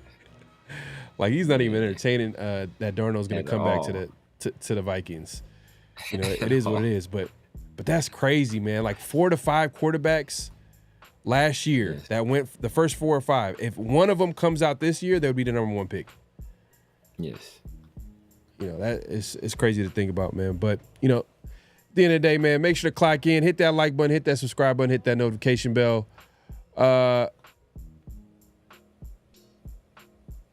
Okay. We got a nice little super chat. My guy, man, appreciate you supporting the show. We got Bay Area Arms 510. He says, remember this comment. Shedeur will be better. Shedeur will be better. Better than he said. Any Shedeur will be the better. I don't know what that. Shedeur will be the better. I think he's trying to say he'll be better than Cam. I think that's what he's saying specifically. Cam. Maybe. It's a possibility because I think the big thing with Cam Ward is his potential, too. I think Shedeur has a higher floor, and then Cam Ward has the higher ceiling. So, I mean, hey, you might be right. You might be right. You know what I mean? And I think, take it for whatever it's worth. I mean, Spytek did name drop, I think, Cam Ward's name, Will Johnson, but he didn't name drop Shedeur. You know what I mean? No. He didn't make that mistake. But that it's an early presser. They're not gonna, we're just like overanalyzing at this point. But Arnie Garza has a question. He says, what free agent best fits Chip Kelly's offense and help mentor our rookie QB? That's a good question. I mean, I think we talked about like a Trey Smith would be great for this offensive line. I mean, is there someone else that we can talk about? I mean, obviously the running game. That's the one thing that we got to look at, that running back room. It depends on like if you want a guy that's going to come in and potentially be a starter. That's rough. Because it's not a good group of free agent quarterbacks this year. How about wide receiver? Help mentor our rookie QB. So he's talking about QB. Yeah, talking about QB. Yeah, talking about QB. So like, if you're looking for a guy that's going to be a starter, that's rough. That gets kind of probably Russ, or probably like the best fit. Probably Russ. Actually mentor a guy. Yeah, I mean, I would say Russ. And that's the guy. If you think like, hey, you know what, he might have to start some games, it would probably be Russ. But if you want a guy that's just going to be like a backup, just a guy to, hey, you know what, be a backup, teach you how to be a professional, teach you how to read a playbook, teach you, like, hey, you know what, this is how you do this when you need to buy a house, do this in terms of your conditioning and all this stuff. I can see a guy like Mariota. We see, I think he did pretty well with Jaden. I can see a guy like Jameis, right? I don't think those are guys I necessarily want starting, but if you're just looking for a guy to be there and be a sounding board for a young quarterback, to be a guy in his ear, like, hey, you know what? Let me help you prepare. Let me help you show you how to watch film. I think those are two guys that can work, especially more Mariota, because he worked under Chip Kelly, and Chip Kelly the offense he ran last year with Ohio State is like completely different than the offense he ran with Oregon. But, just in terms of, being able to help a young quarterback, because Chip Kelly's a very demanding guy, and he can be very, like, prickly as a personality. And I think a guy like Mariota, who had tremendous success under Chip Kelly, I think he's a guy that can kind of act as a buffer to be like, hey, you know what, don't take that personally. Hey, that's just kind of how Chip is. This is what he's saying this, but, hey, this is what he actually wants from you. Like, internalize it in this way. He could be a guy that can kind of be that intermediary. Because we all know, like, the demands of a rookie quarterback, especially rookie quarterback starting, it can be very difficult. And Chip Kelly is a guy that's very demanding, of all of his players, especially of his quarterback. So, just having a guy there that can be that buffer, I think that would do a rookie quarterback a whole lot of good. Yeah, I forgot about Mariota. I just seen that the no neck. Oh, this thing I sent you? That's funny, man. But hey, we're not done with notable quotable. We got one last one here for you. And this one is coming from Pete Carroll, if you want to get an intro to this one. Yeah, this is Pete Carroll. He was so Pete Carroll, man, he talked a lot. He's a vet, so he has that He was kind of long-winded, but one of the things he talked about was, when we had AP, we had a lot of coaches that were former players, right? And that's something that him being a former player, he's a guy, he kind of gravitated toward former, pro athletes or professional football players. Pete Carroll, he's done something completely different, right? I don't think anybody on his staff played at the NFL level that I can think of off the top of my head. But he did hire a lot of guys that were college coaches.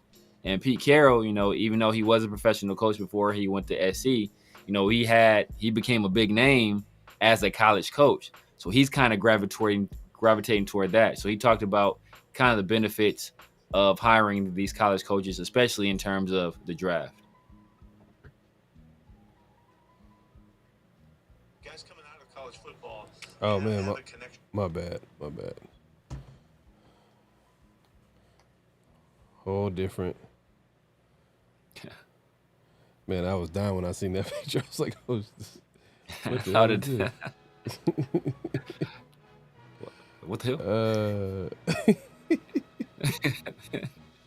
The guys coming out of college football have a connection with the players, and not just the ones on their own teams, but the players that they've been playing against, the guys they've seen through recruiting, and they've known these kids that are playing for years. And so in this draft in particular, and as it affected us when we started in Seattle, we really hit it in the middle to lower round picks, because I think we had better intel than maybe guys that hadn't had that opportunity to connect in college. So it's important to me to try to mix that. As you notice, we've been able to do that some. So it is real. Okay. I like that. Yes. Chip Kelly, obviously, offensive coordinator. Yes. I think his son was coaching in college as well too, as offensive coordinator. He's the offensive line coach. Who else did they add to the staff? The guy, the running back coach from Notre Dame. Coach from Notre Dame. That's big. Ooh. Yeah. You know what? That's actually, we probably could get an idea of like maybe who he would want to get. But I mean, that's kind of hard to say, because then like it's just more about how like their exposure to players that they recruited as well as players that they coached. Yeah. Or even try to recruit, or played against too. So it's just, I like that, man. That's very strategic, man. Hey, man. Hey, look, Pete Carroll, man. He's an all-time coach for a reason, man. He's thinking, he's playing chess, but not checkers. So I do like that. I think that's a competitive advantage. I'm trying to think like. I mean, at the end of the day, we don't know exactly what players that they would target at certain positions, but at the end of the day, like, I think that does help them. That does give them a competitive advantage to get the right players for the team. I don't know if we talked about this. It's hella random. I was just thinking about this. You're out on Nick Chubb, huh? In free agency. This is random. I know this is random. I was just really thinking about this because I seen a report that he's officially going to be a free agent. He's getting into free agency. He'd have to take a vet minimum. That's the only way I'm doing it, bro.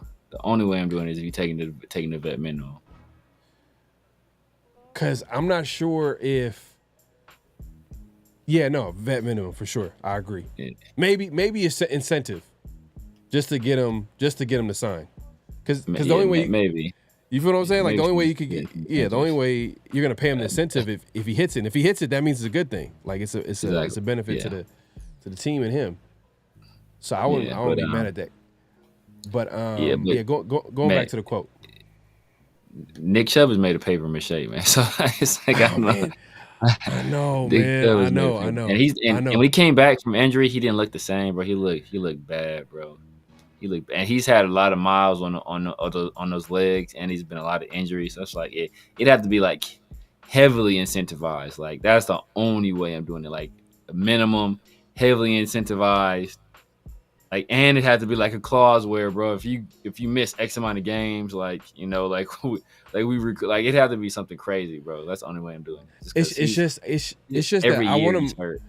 Yeah, I agree. It's just I want them to double up at running back, but I don't think that's going to happen. Yeah.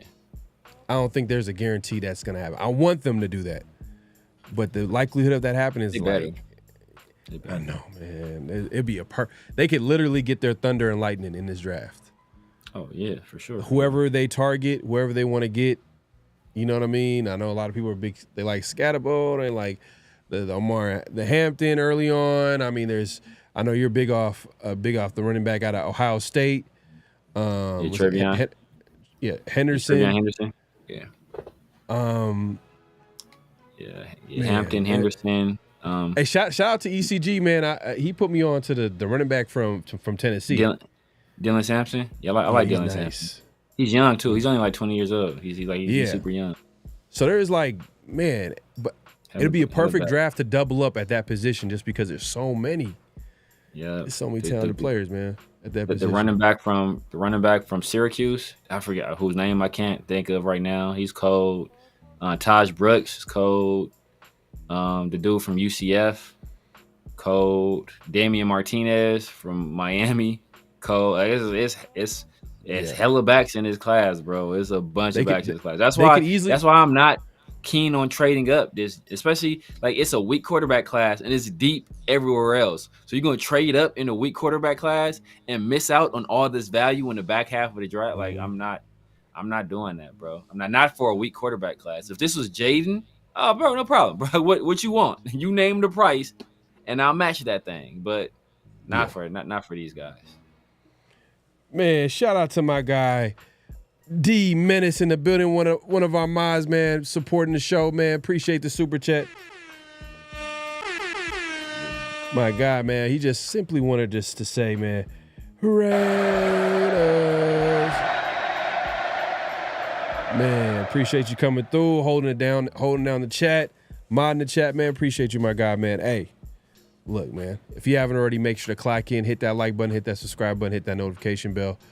Yeah, man, I really want them to double up at running back, but I'm just like, you know what? The likelihood of that happening, most likely they might add a vet, and then kind of gives them flexibility. But like, I mean, let's look at free agent because the reason when I read that earlier super chat about what type of player would fit in with Chip Kelly, I kind of read that a little quickly, and I was just thinking about, you know what, like, you know, Chip Kelly, one of the best things about his offenses is running the football. So we're kind of lacking in that running back room. So obviously we're gonna draft at that position. But what's a veteran guy that can come in and contribute in this Chip Kelly offense?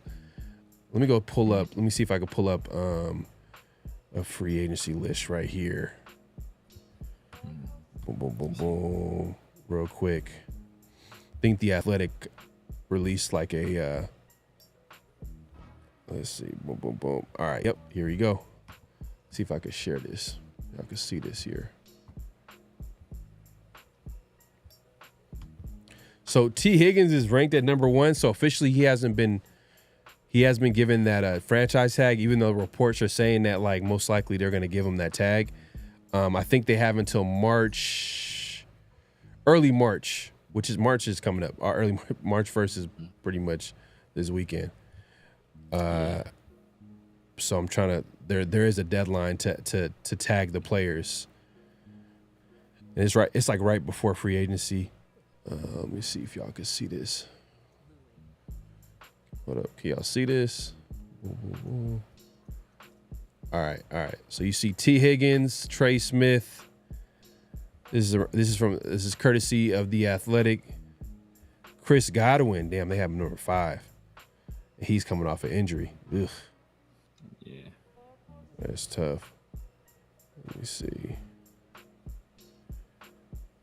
Let's see. Charvarius Ward. I know that's your guy right there. You know what I mean? I like Charvarius Ward. Oh yeah, from San Francisco, right? Yeah, for cornerback. Yep. Oh yeah, Charvarius Ward is cool, and he's not going back to San Fran. He basically already said he's not going back to San Fran. I think he missed a lot of last year. Charvarius Ward is cold. He is cold. Might be a Raiders target because you know what he did. The Spytek did say that we don't want to overspend in free agency, but we want to target. So that might be a target for Ward. Obviously, offensive lineman. We see Trey Smith early on. You see that. Let's make the Chiefs weaker. Let's take one of their best players. Let's just go ahead and do that. We did it in the past. Remember, we did it in the past with Hudson. Rodney Hudson.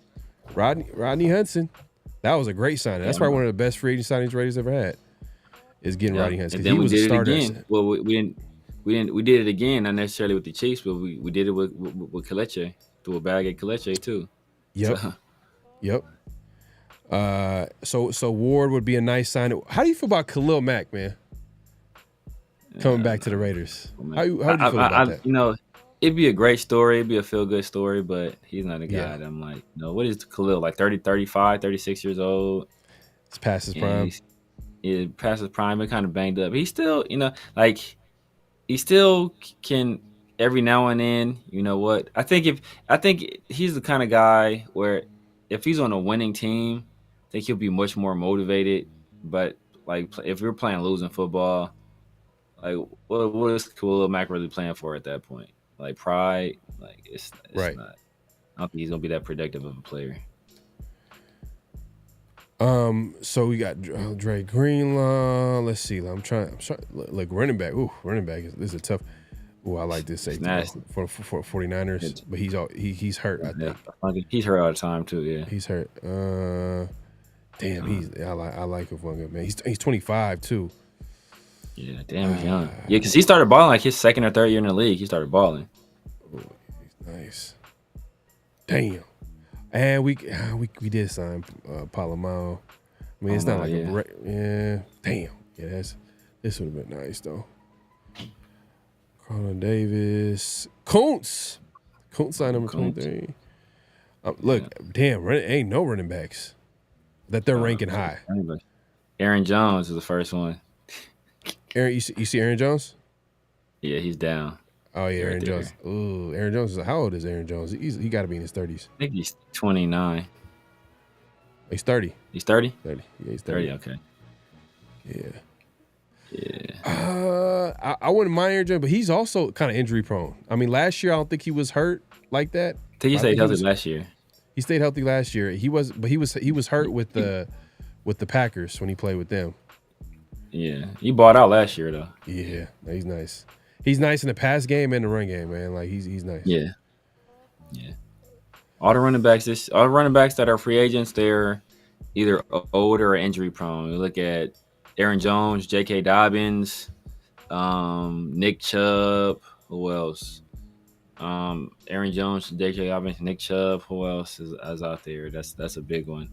Elijah Mitchell, I think, is a free agent. He's a guy. It's all of them for the most part are injury prone. The only one that's not really is like Najee Harris. Like he's the only one that's like low key healthy all the time. Oh, this might be a guy that the Raiders target. Oh, because I think Poona Ford. I think he played with the Seahawks. Okay. Has several strong years with the Seahawks. Yeah. Hey, this could be a possibility for the Raiders, man. We do need to add to that room, low key. Add some depth.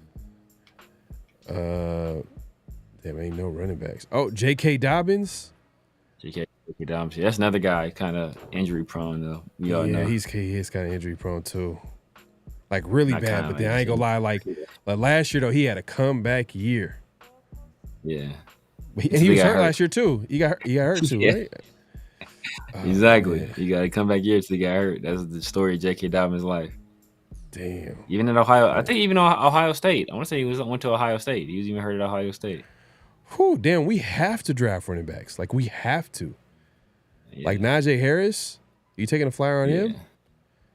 He's probably going to want to get paid. I mean, contract year, but he's the guy that gets just over 1,000 yards, just over 1,000. Every single year. Let me see. What did he average? Let me see. He didn't even average 4 yards a carry. No. Damn, man, that's tough. Like not Seattle. Pittsburgh didn't pick up his 5th-year option for a reason. Yeah, it's nasty down here. Yeah, look, Nick Chubb. Look at Nick Chubb, 73. He's 29. It's injury rate now. He dislocated his left knee, tore his MCL, LCL, PCL, GCL, DCL, QCL. Yeah, no, I'm just playing. But just a lot of CLs, man. Damn. Yeah. And then he injured the same knee, requiring 2 surgeries to repair his medic. Whew.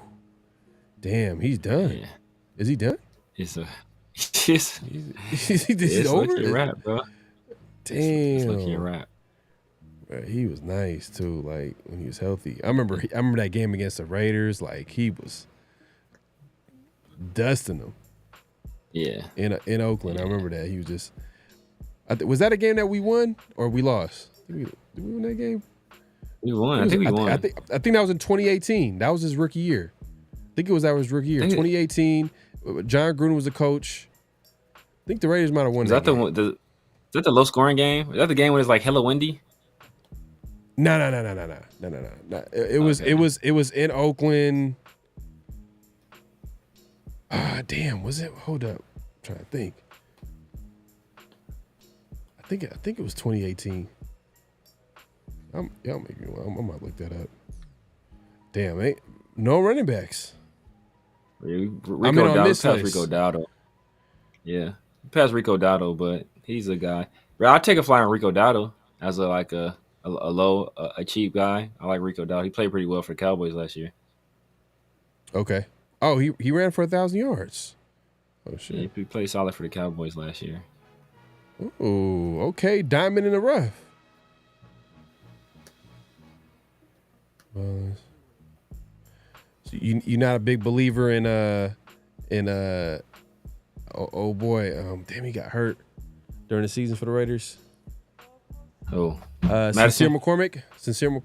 Nah, bro, that's another injury waiting to happen, bro. another. He was solid out there. I mean, we definitely got to add talent to the room, but I like Sincere McCormick. Like when he was in there, he was. Yeah. He looked like he could play. Sincere be getting hurt when he don't play a lot. Like imagine what happens when he actually does play. Yeah, I know. It's tough. Yeah, man. I just wanted to take a look at the running back market. It's not bad. It's pretty bad. I feel like it's gonna be a lot of teams taking hella running backs, man. Yeah, like, you're gonna see hella teams with 2 running backs. Everybody's gonna draft like at least 2. Yeah, it's crazy. But yeah, make sure to clock in, hit that like button, hit that subscribe button, hit that notification bell. Man, we got. Hey, man, it's what's real, what's not. And this is where we say a statement and you let us know if it's real or it's not. Obviously, we're going to react to it as well. And the first, hold on one second. Oh, damn. Thought I had it right in front of me. So the first what's real, what's not statement is there's a higher likelihood that the Raiders trade a high pick and pay Stafford than there is that one of the QBs fall to them at number 6. There's a higher likelihood that the Raiders trade a high pick and pay Stafford than there is that one of the QBs fall to them at 6. So pretty much there's a higher chance that Stafford will get traded for and get traded for with a high pick than there is for a QB to fall to number 6. Is that real or is it not? Let us know in the chat. Is that real or is that not? For me, damn. Old school Raiders would have for sure made that trade for Stafford. But new school, I don't think that's real. I don't think the Raiders are going to trade away a premium draft pick to trade for Stafford. I can't see that happening. This version of the Raiders team. It just seems like right now they're doing all the right things. They're saying all the right things. So I'm going to believe that they're going to actually follow through on that. And I think there's a chance that, one of the QBs is there at number 6. There is a chance that could happen. Yep.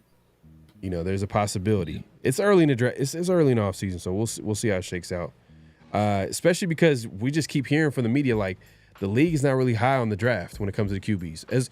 It's not just us saying this. It's the league. There's the whole. I feel like a lot of the teams. I mean, I don't know a lot of the executives in the building and stuff like that. I'm not gonna. But just hearing the reports from like, the insiders, they're all saying that the league pretty much is not really high in the draft when it comes to the quarterbacks. So, and there's always a surprise too. Every draft, there's always a surprise. So could it be Shedeur falling? Could it be Cam Ward following? I'm gonna say that this is not real. I can see one of the QBs falling. Especially to the Raiders at number 6. What's your take? Yeah, I agree. Not real. I definitely can see one of the QBs falling. And the one that immediately comes to mind is Shedeur. I think that you get a lot more mixed opinion on Shedeur than you do on Cam Ward. Like everybody you hear talk about him, and maybe this is just the narrative that they're putting out there because this is the narrative that they want to be out there. Maybe they're manipulating the media to push these false narratives. But, you consistently hear that Cam Ward is a number 1 QB in this draft and that, half the league doesn't really feel great about Shedeur Sanders. So is that half the league in the top 5 of the draft? You don't know. But, there's a lot of people that think that Shedeur could fall to the late first. There's some people who said he could fall to the second, right? I don't believe that will happen. But could he fall to 6? I mean, there's 2 teams in front of us that are high likelihood of taking a quarterback. Or 3 if you count the Titans. But, it's the Titans, the Browns, and the Giants. So all you have to do is, 2 of those teams either don't take them, or 2 of those, they trade back, and then one of those guys falls right in your lap. So I think that's much more likely than us giving up all that it would take to get Matthew Stafford. Yeah, so some people say it's real. They think the Raiders are willing to trade for Stafford with a premium pick than a quarterback dropping to number 6. But what happens if it'd be crazy? What happens if the Raiders do trade for Stafford and then a quarterback drops to number 6? Does it make that move to trade for Stafford look really bad at that point? Yeah. Because now you're able to get a quarterback at number 6, whether it's Cam Ward, whether it's Shedeur Sanders, but at the end of the day, the team has to be all in on the quarterback. You can't just be we could want the quarterback, but then if team doesn't believe in him, what's the point of them drafting? It's just going to be, it's never going to work out. Yeah, it'll be bad. The only way you would be able to mitigate it is if that happens and then you're able to trade back with the Jets or the Saints, and you're able to recoup some of your assets. That's the only way you can kind of be okay, well, damn, But other than that, yeah, I can't see us doing that. I can't see us doing that. Oh damn, we got a soprano in the building. Oh damn.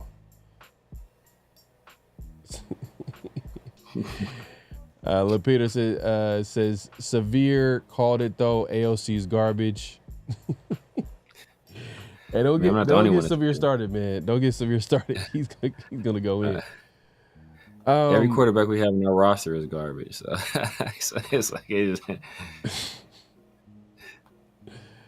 Hey, but yeah. So let's move it on to the next. What's real? What's not? And the next one is in 2022, the Raiders signed 18 free agents from other teams, not including Devontae trade or the was it unrestricted draft free agents or the undrafted free agents. Yeah. They will exceed this number this offseason. So let me repeat this. In 2022, so if this is real or not? In 2022, the Raiders signed 18 free agents from other teams, not including the Devontae trade or undrafted free agents. They will exceed this number this offseason. Is that real or not? Yeah. And 2022 is the year I use because I want to say that was the first year of Josh McDaniels. So that was a new regime coming in. Right. So kind of filling out the roster with their own guys. Right. Will we do that this year? But look how they attacked that free agency, because they kind of were super aggressive because they were trying to win. Remember what I said earlier? I was like, the Raiders are always trying to reload. Yes. That goes, that's a perfect example. That offseason was like, it wasn't a rebuild, it was a reload, because they went ahead and re-signed the Darren Wallers of the world. They went ahead and they, like you said, they signed the 18 free agents. They traded for Devontae Adams. But going back to is this statement here, is it real or not? I'm gonna say that it's not real. I'm gonna say it's not real. The reason why I say that is because I feel like Spytek has me believing that, you know what, they're gonna target some players that they want in free agency. Hopefully the guys like the Trey Smiths of the world, maybe a Chris Godwin. You know what I mean? There's a connection there with Spytek being in Tampa Bay. And obviously we have an opening at wide receiver on the outside. So, Travarius Ward is a guy that you like at corner. That could be a possibility. Do we have a number one corner on our team? Does Jack Jones, is he AP guy? You know what I mean? He was there. He was on NFL Network the other day. We didn't talk about that. He seems super excited to play for Pete Carroll. Yeah. We'll see how it shakes out for him, but they could be a one-way street. Yeah, I know, right? But you know what? I think the Raiders are going to do it the right way, man. I think they're going to target some players. Brian Griese was super excited to keep coaching for the 49ers. Oh my God, that was a flag on a play that we didn't mention too. Brian Griese. So all right, just let's this hell off topic, but so this is a flag on a play that we forgot to mention. So Brian Griese declined an interview for a head coaching job with the Jets, and then it just came out that he was let go by the 49ers as a quarterbacks coach. Like, they end up hiring Mick Lombardi. I don't know if y'all remember the Lombardi. Y'all remember Lombardi? He was the wide receiver coach for the Raiders. They hired him as a quarterbacks coach, and they end up letting Brian Griese go. And he didn't even want to interview for a head coaching job, which is crazy now looking back at it. Like, damn, like that's an opportunity there, and you end up getting let go anyways. But anyways, flag on a play on him, man, for man. What would you call that? Is that ego, or is that just misinterpreting his value to the team? I don't know. That's crazy. I mean, only thing I can think of is that he didn't think he had a realistic shot at it, so he was just like, "I'm not even gonna waste my time." Yeah, that's what I hope. That's what I hope. Because anytime you get a chance to hire and to interview for a head coaching job, you never know what can happen, right? You can knock the interview out of the park, and you can end up with a job. That's what happened to Mike Tomlin. Nobody expected him to get the Steelers job. He went to the interview, knocked it out of the park, and he was hired. So, it's just poor calculation on his part. Yeah, but just going back to the what's real, what's not statement, I'm just going to repeat it just again because we went off topic. In 2022, the Raiders signed 18 free agents from other teams, not including the Devontae trade or undrafted free agents. They will exceed that number this offseason. Is that real or is it not? I'm going to say it's not real. I think they're going to target some guys. I don't think they're going to use free agency to build the roster. That's going to happen in the draft, and possible trades too. We can't discount that, but that's not what the statement is. It's all about free agency, and I don't think we're going to exceed that number because I don't think that the Raiders are going to try to. I'm not sure if they're going to reload. I know they're going to try to be aggressive. It's hard to count them out because history has shown us that they've always tried to reload and not rebuild. Last year, you could probably say that we weren't really as aggressive. I mean, we did sign Christian Wilkins, but that's a target. Yeah. That counts as a target. We did sign Gardner Minshew on the first day, but that's a target.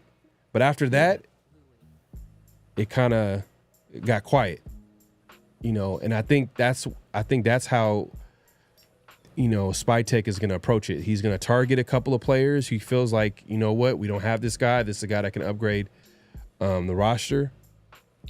Maybe a Trey Smith, maybe Travarius Ward, who knows?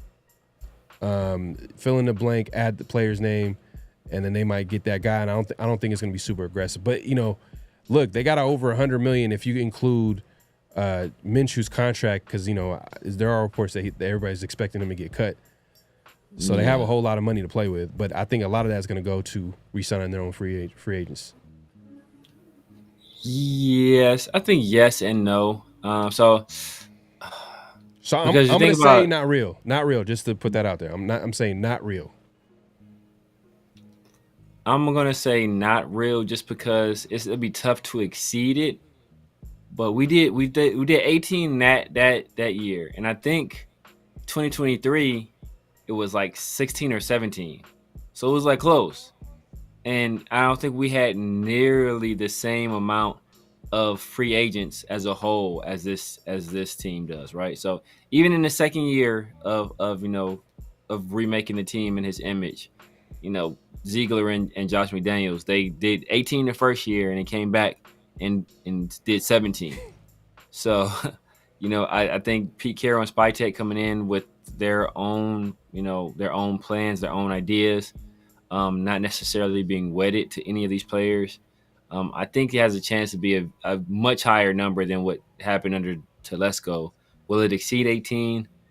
I'm going to say not real, but I think it's going to be a lot. I think it's going to be a lot of signings. I think it's going to be a lot of signings. All right. When you also, just to be clear, because someone in the chat, I see someone say they brought a good point about re-signing free agents. Are you including re-signing free agents? No, if I would have counted re-signing our own free agents like that first year, it would have been like 20. It would have been way more. 20. Yeah, it would have been way more. Right. So I'm only counting like outside guys, like they're from outside guys. Yeah. Okay. Oh, okay. Damn. So you think it's going to exceed it, or you don't believe it's going to exceed? I don't think it's going to exceed it, but I think it's going to be a lot more than people think. And I think they're going to let a lot more of our guys walk than people think. Oh yeah. I mean, well, how many free agents do we have again? We got a lot. We got like 28. We got a lot. Some of those guys, like the Amir Abdullahs of the world, I think at this point, I don't think they're gonna bring him back. I know he's been a vet, special teams guy for the Raiders. Yeah. I don't think he's coming. They're not gonna re-sign him, but I think Nate Hobbs coming back on a cheap deal makes sense. I think bringing back Kuntz makes sense. I think bringing back Morig makes sense.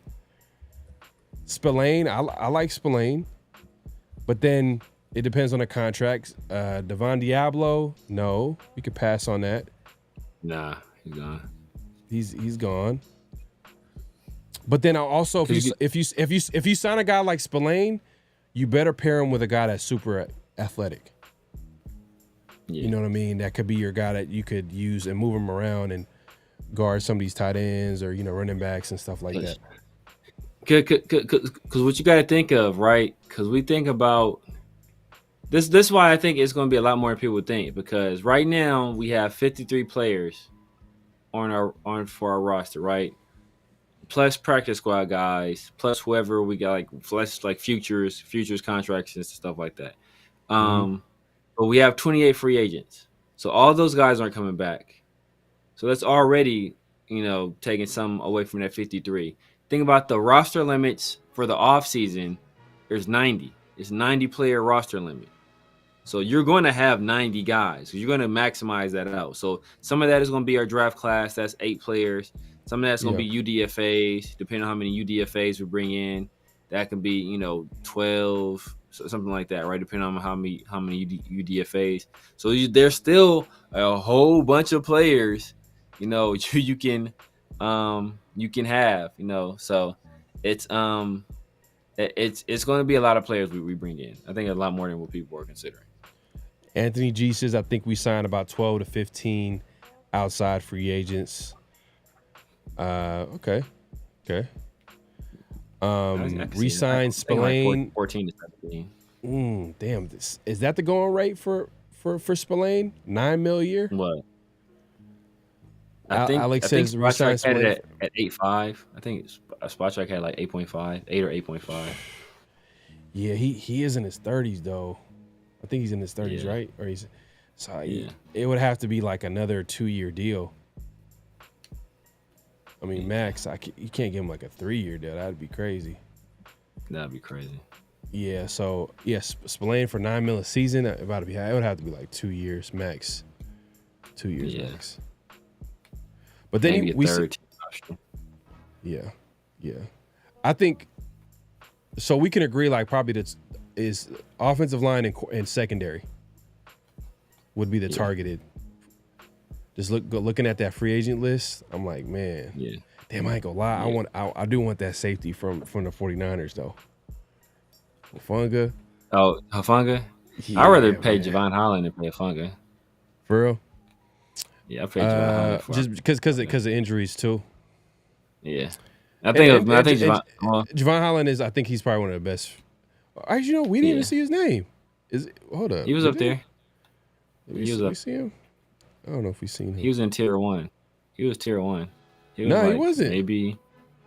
They didn't put him in tier 1. Hold on, let me see. Tier 2. Did they sign him? No. I swear I saw his name. Oh, guess what? What? On this list, they got Hufanga higher. That's crazy. Let's see why. I would. Hufanga is good when he's healthy, but I think Javon Holland is a dog too. Let me see. They can line up anywhere.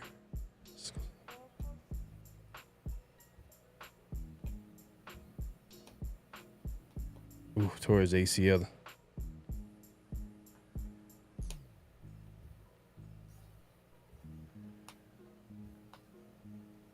Damn, that'd be clean if they pick him up. Hufanga, he get hurt a lot. He gets hurt a lot. I like Hufanga. When he's healthy, I like Hufanga, but he gets hurt too much. Cause you have him Pola-Mao starting at, who's gonna start at strong? Would you have Morrig at strong, or are you gonna have him? Because I know Morrig played strong this year because Epps getting hurt, and they had Pola-Mao playing free. Yeah.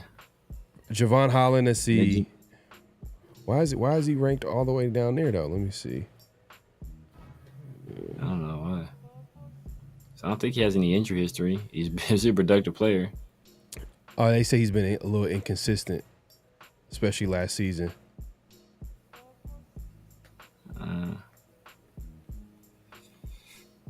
But he's 25. Javon Holland is 25. Hufanga is 25. Morrig is 25. I think Morrig comes back.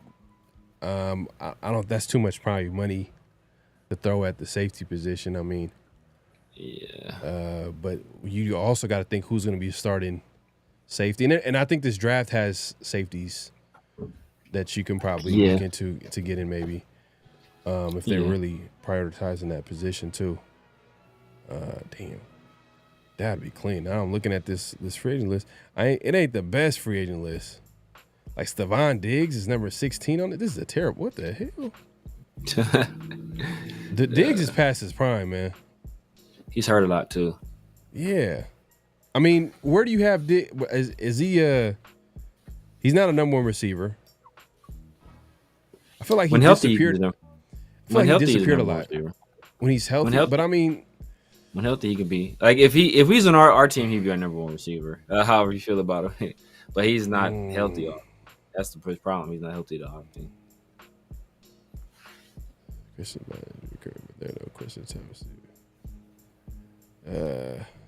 Yeah, but it is what it is, man. Let's see what people are talking about in the chat, man. Before we wrap it up, let's see here. Chat going crazy.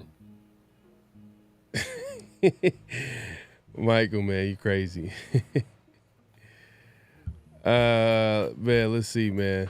Let's see, Spictak has Spillane at $7 million for 2 years or just over $3 million guarantee. I'll do that. Oh, okay. I'll do that for sure. $9 million, like I was like, ooh, I was thinking about it. I was like, man, I'd rather, let's see. Kevin Lurker says Bernie Eichenberg, Severe's favorite linebacker. Gainer are our linebackers right now, man. It's trash. Yeah, that's tough. That's tough. For sure. I'd like to see more out of Gainer and Bernie. I mean, the hope is that Eichenberg develops, but he couldn't see the field at all last year. Neither you know Gainer, what? so. They might target linebacker in free agency too. Yeah. They might. They will. Like they got to. They have to. They got to. They have to. Because that's like, these are players that are like unproven and they don't know. They have no clue. Spytek doesn't know anything. I'm sure he's, but it's just, come on. Dre Greenlaw's a free agent. Yeah, it's another dude made out of paper mache. You're going to have to take a risk. Just let it be a low risk, high reward move. Meaning that they don't invest too much capital. And they have to. For him, I'd take a chance on him before I take a chance on Nick Chubb. Would you rather have him or Hufanga? Hufanga. But think about Dre Greenlaw. Clean, man. Think about Drake. But know what? Dre Greenlaw is clean too. Dre Greenlaw is clean too. And the thing about Dre Greenlaw is that Dre Greenlaw is like, he's a tone setter. He's a leader. Like, he's like, even though is a better player. I might actually say Greenlaw, actually, low key. Even though oh boy is the better player. What's my guy's name? That's a linebacker in San Francisco. Damn. Went to Utah State. I can't think of his name. But even though he's the better player, like Dre Greenlaw was like the leader. Yeah. So I might go Greenlaw. I might go Greenlaw on that, actually. I'm gonna go Hufanga. I just like him with the team. I think he'll be I just think he'll be a fit with the team. The thing about Greenlaw too, I'm reading up on here, is his injuries. He really has durability concerns, and so does Hufanga. But I think, his is like, what type of deal does he want to get? Yeah. I don't know if it would make sense. I mean, I would rather go for Spillane, just because Spillane compared to him is way healthier. Oh yeah. Spillane ain't missed no game, and cheaper. So there really isn't, like, I'm trying to look at is there a linebacker out there? Let's see. Oh, Ernest Jones. I like Ernest Jones, but people was trying to say he had character concerns. I don't know if that's teams putting that out there to try to drive his value down. He won a Super Bowl with the Rams. Then I think he asked for a trade away from the Rams. Did he go to I think he went to the Titans for a little while. Then the Titans traded him to the Seahawks. I know he finished off with the Seahawks. He played. He was productive. So he never played with Carroll. Never played with Carroll. No, he was with the Rams those years. He ran a Super Bowl. Okay. I was just trying to played at a high level. He played at a high level with the Rams too. Yeah, I was just trying to make a connection with Carroll maybe, but it could be a possibility. I mean, yeah, because we need some athleticism at that linebacker position. I ain't gonna lie, like we need something. Fact. Because the Divine Diablo was supposed to be that guy, but he has never turned the corner. He's never healthy, and his play is sporadic.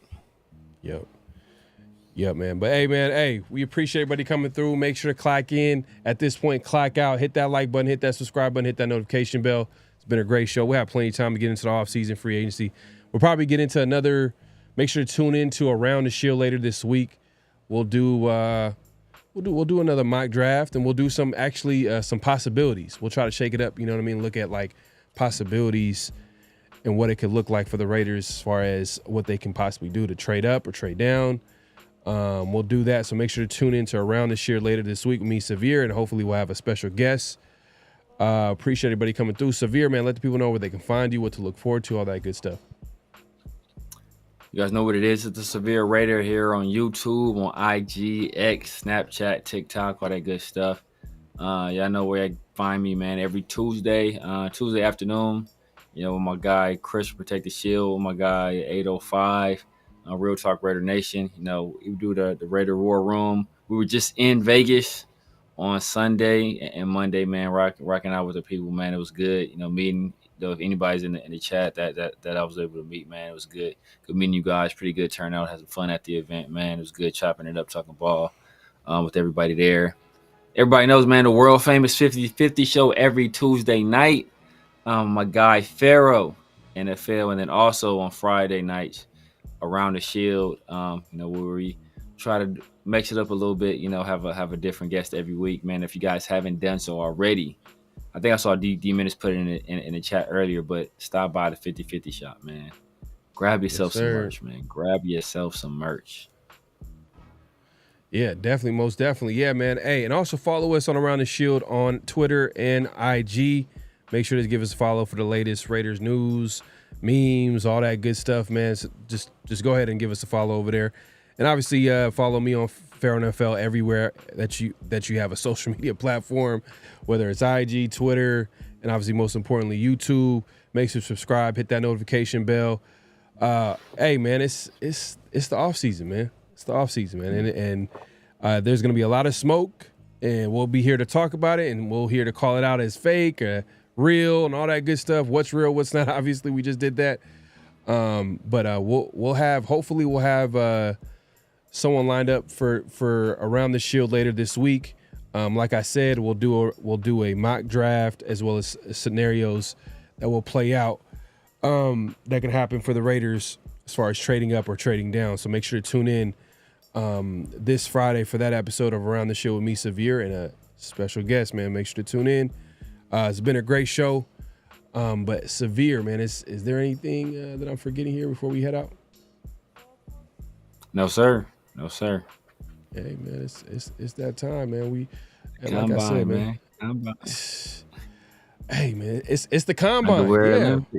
Underwear Olympics, man. The underwear Olympics for real, man. So, hey, this is the time where, hey, look, we're gonna be talking about the possibilities with some of these guys who put on a show during the combine. I mean, at the end of the day, like, it's only one piece of the puzzle for some of these players, but hey, for some guys, I think like a guy like maybe Jalen Moreau, you would expect that like this might raise his stock a little bit if he goes out there and like kills the combine and runs like a 4.2 or 4.3 or whatever 40 time. I mean, I know he's super fast, but yeah, it's gonna be interesting to see some of these guys run. But there's some people who are opting out there. I think Shador is not going to be working out or doing any type of combine workouts. He's just going to be interviewing.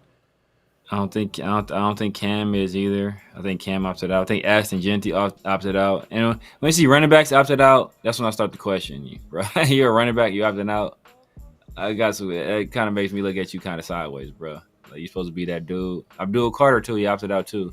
I don't like when guys like. Yeah, I don't like that. I guess understand why quarterbacks opt out because you're throwing at unfamiliar receivers, and you know, like you never, like you know, that can make you look bad if they don't run or get the right depth on the route, or you know, they drop a pass or they look over the wrong. Like that can make you look bad. But if you're a running back, this is your chance to show your like this is like you're not depending on anybody else. It's strictly what you do as a player, how fast you run, how quickly you get through these drills. Like, you know, like that's all on you as a player.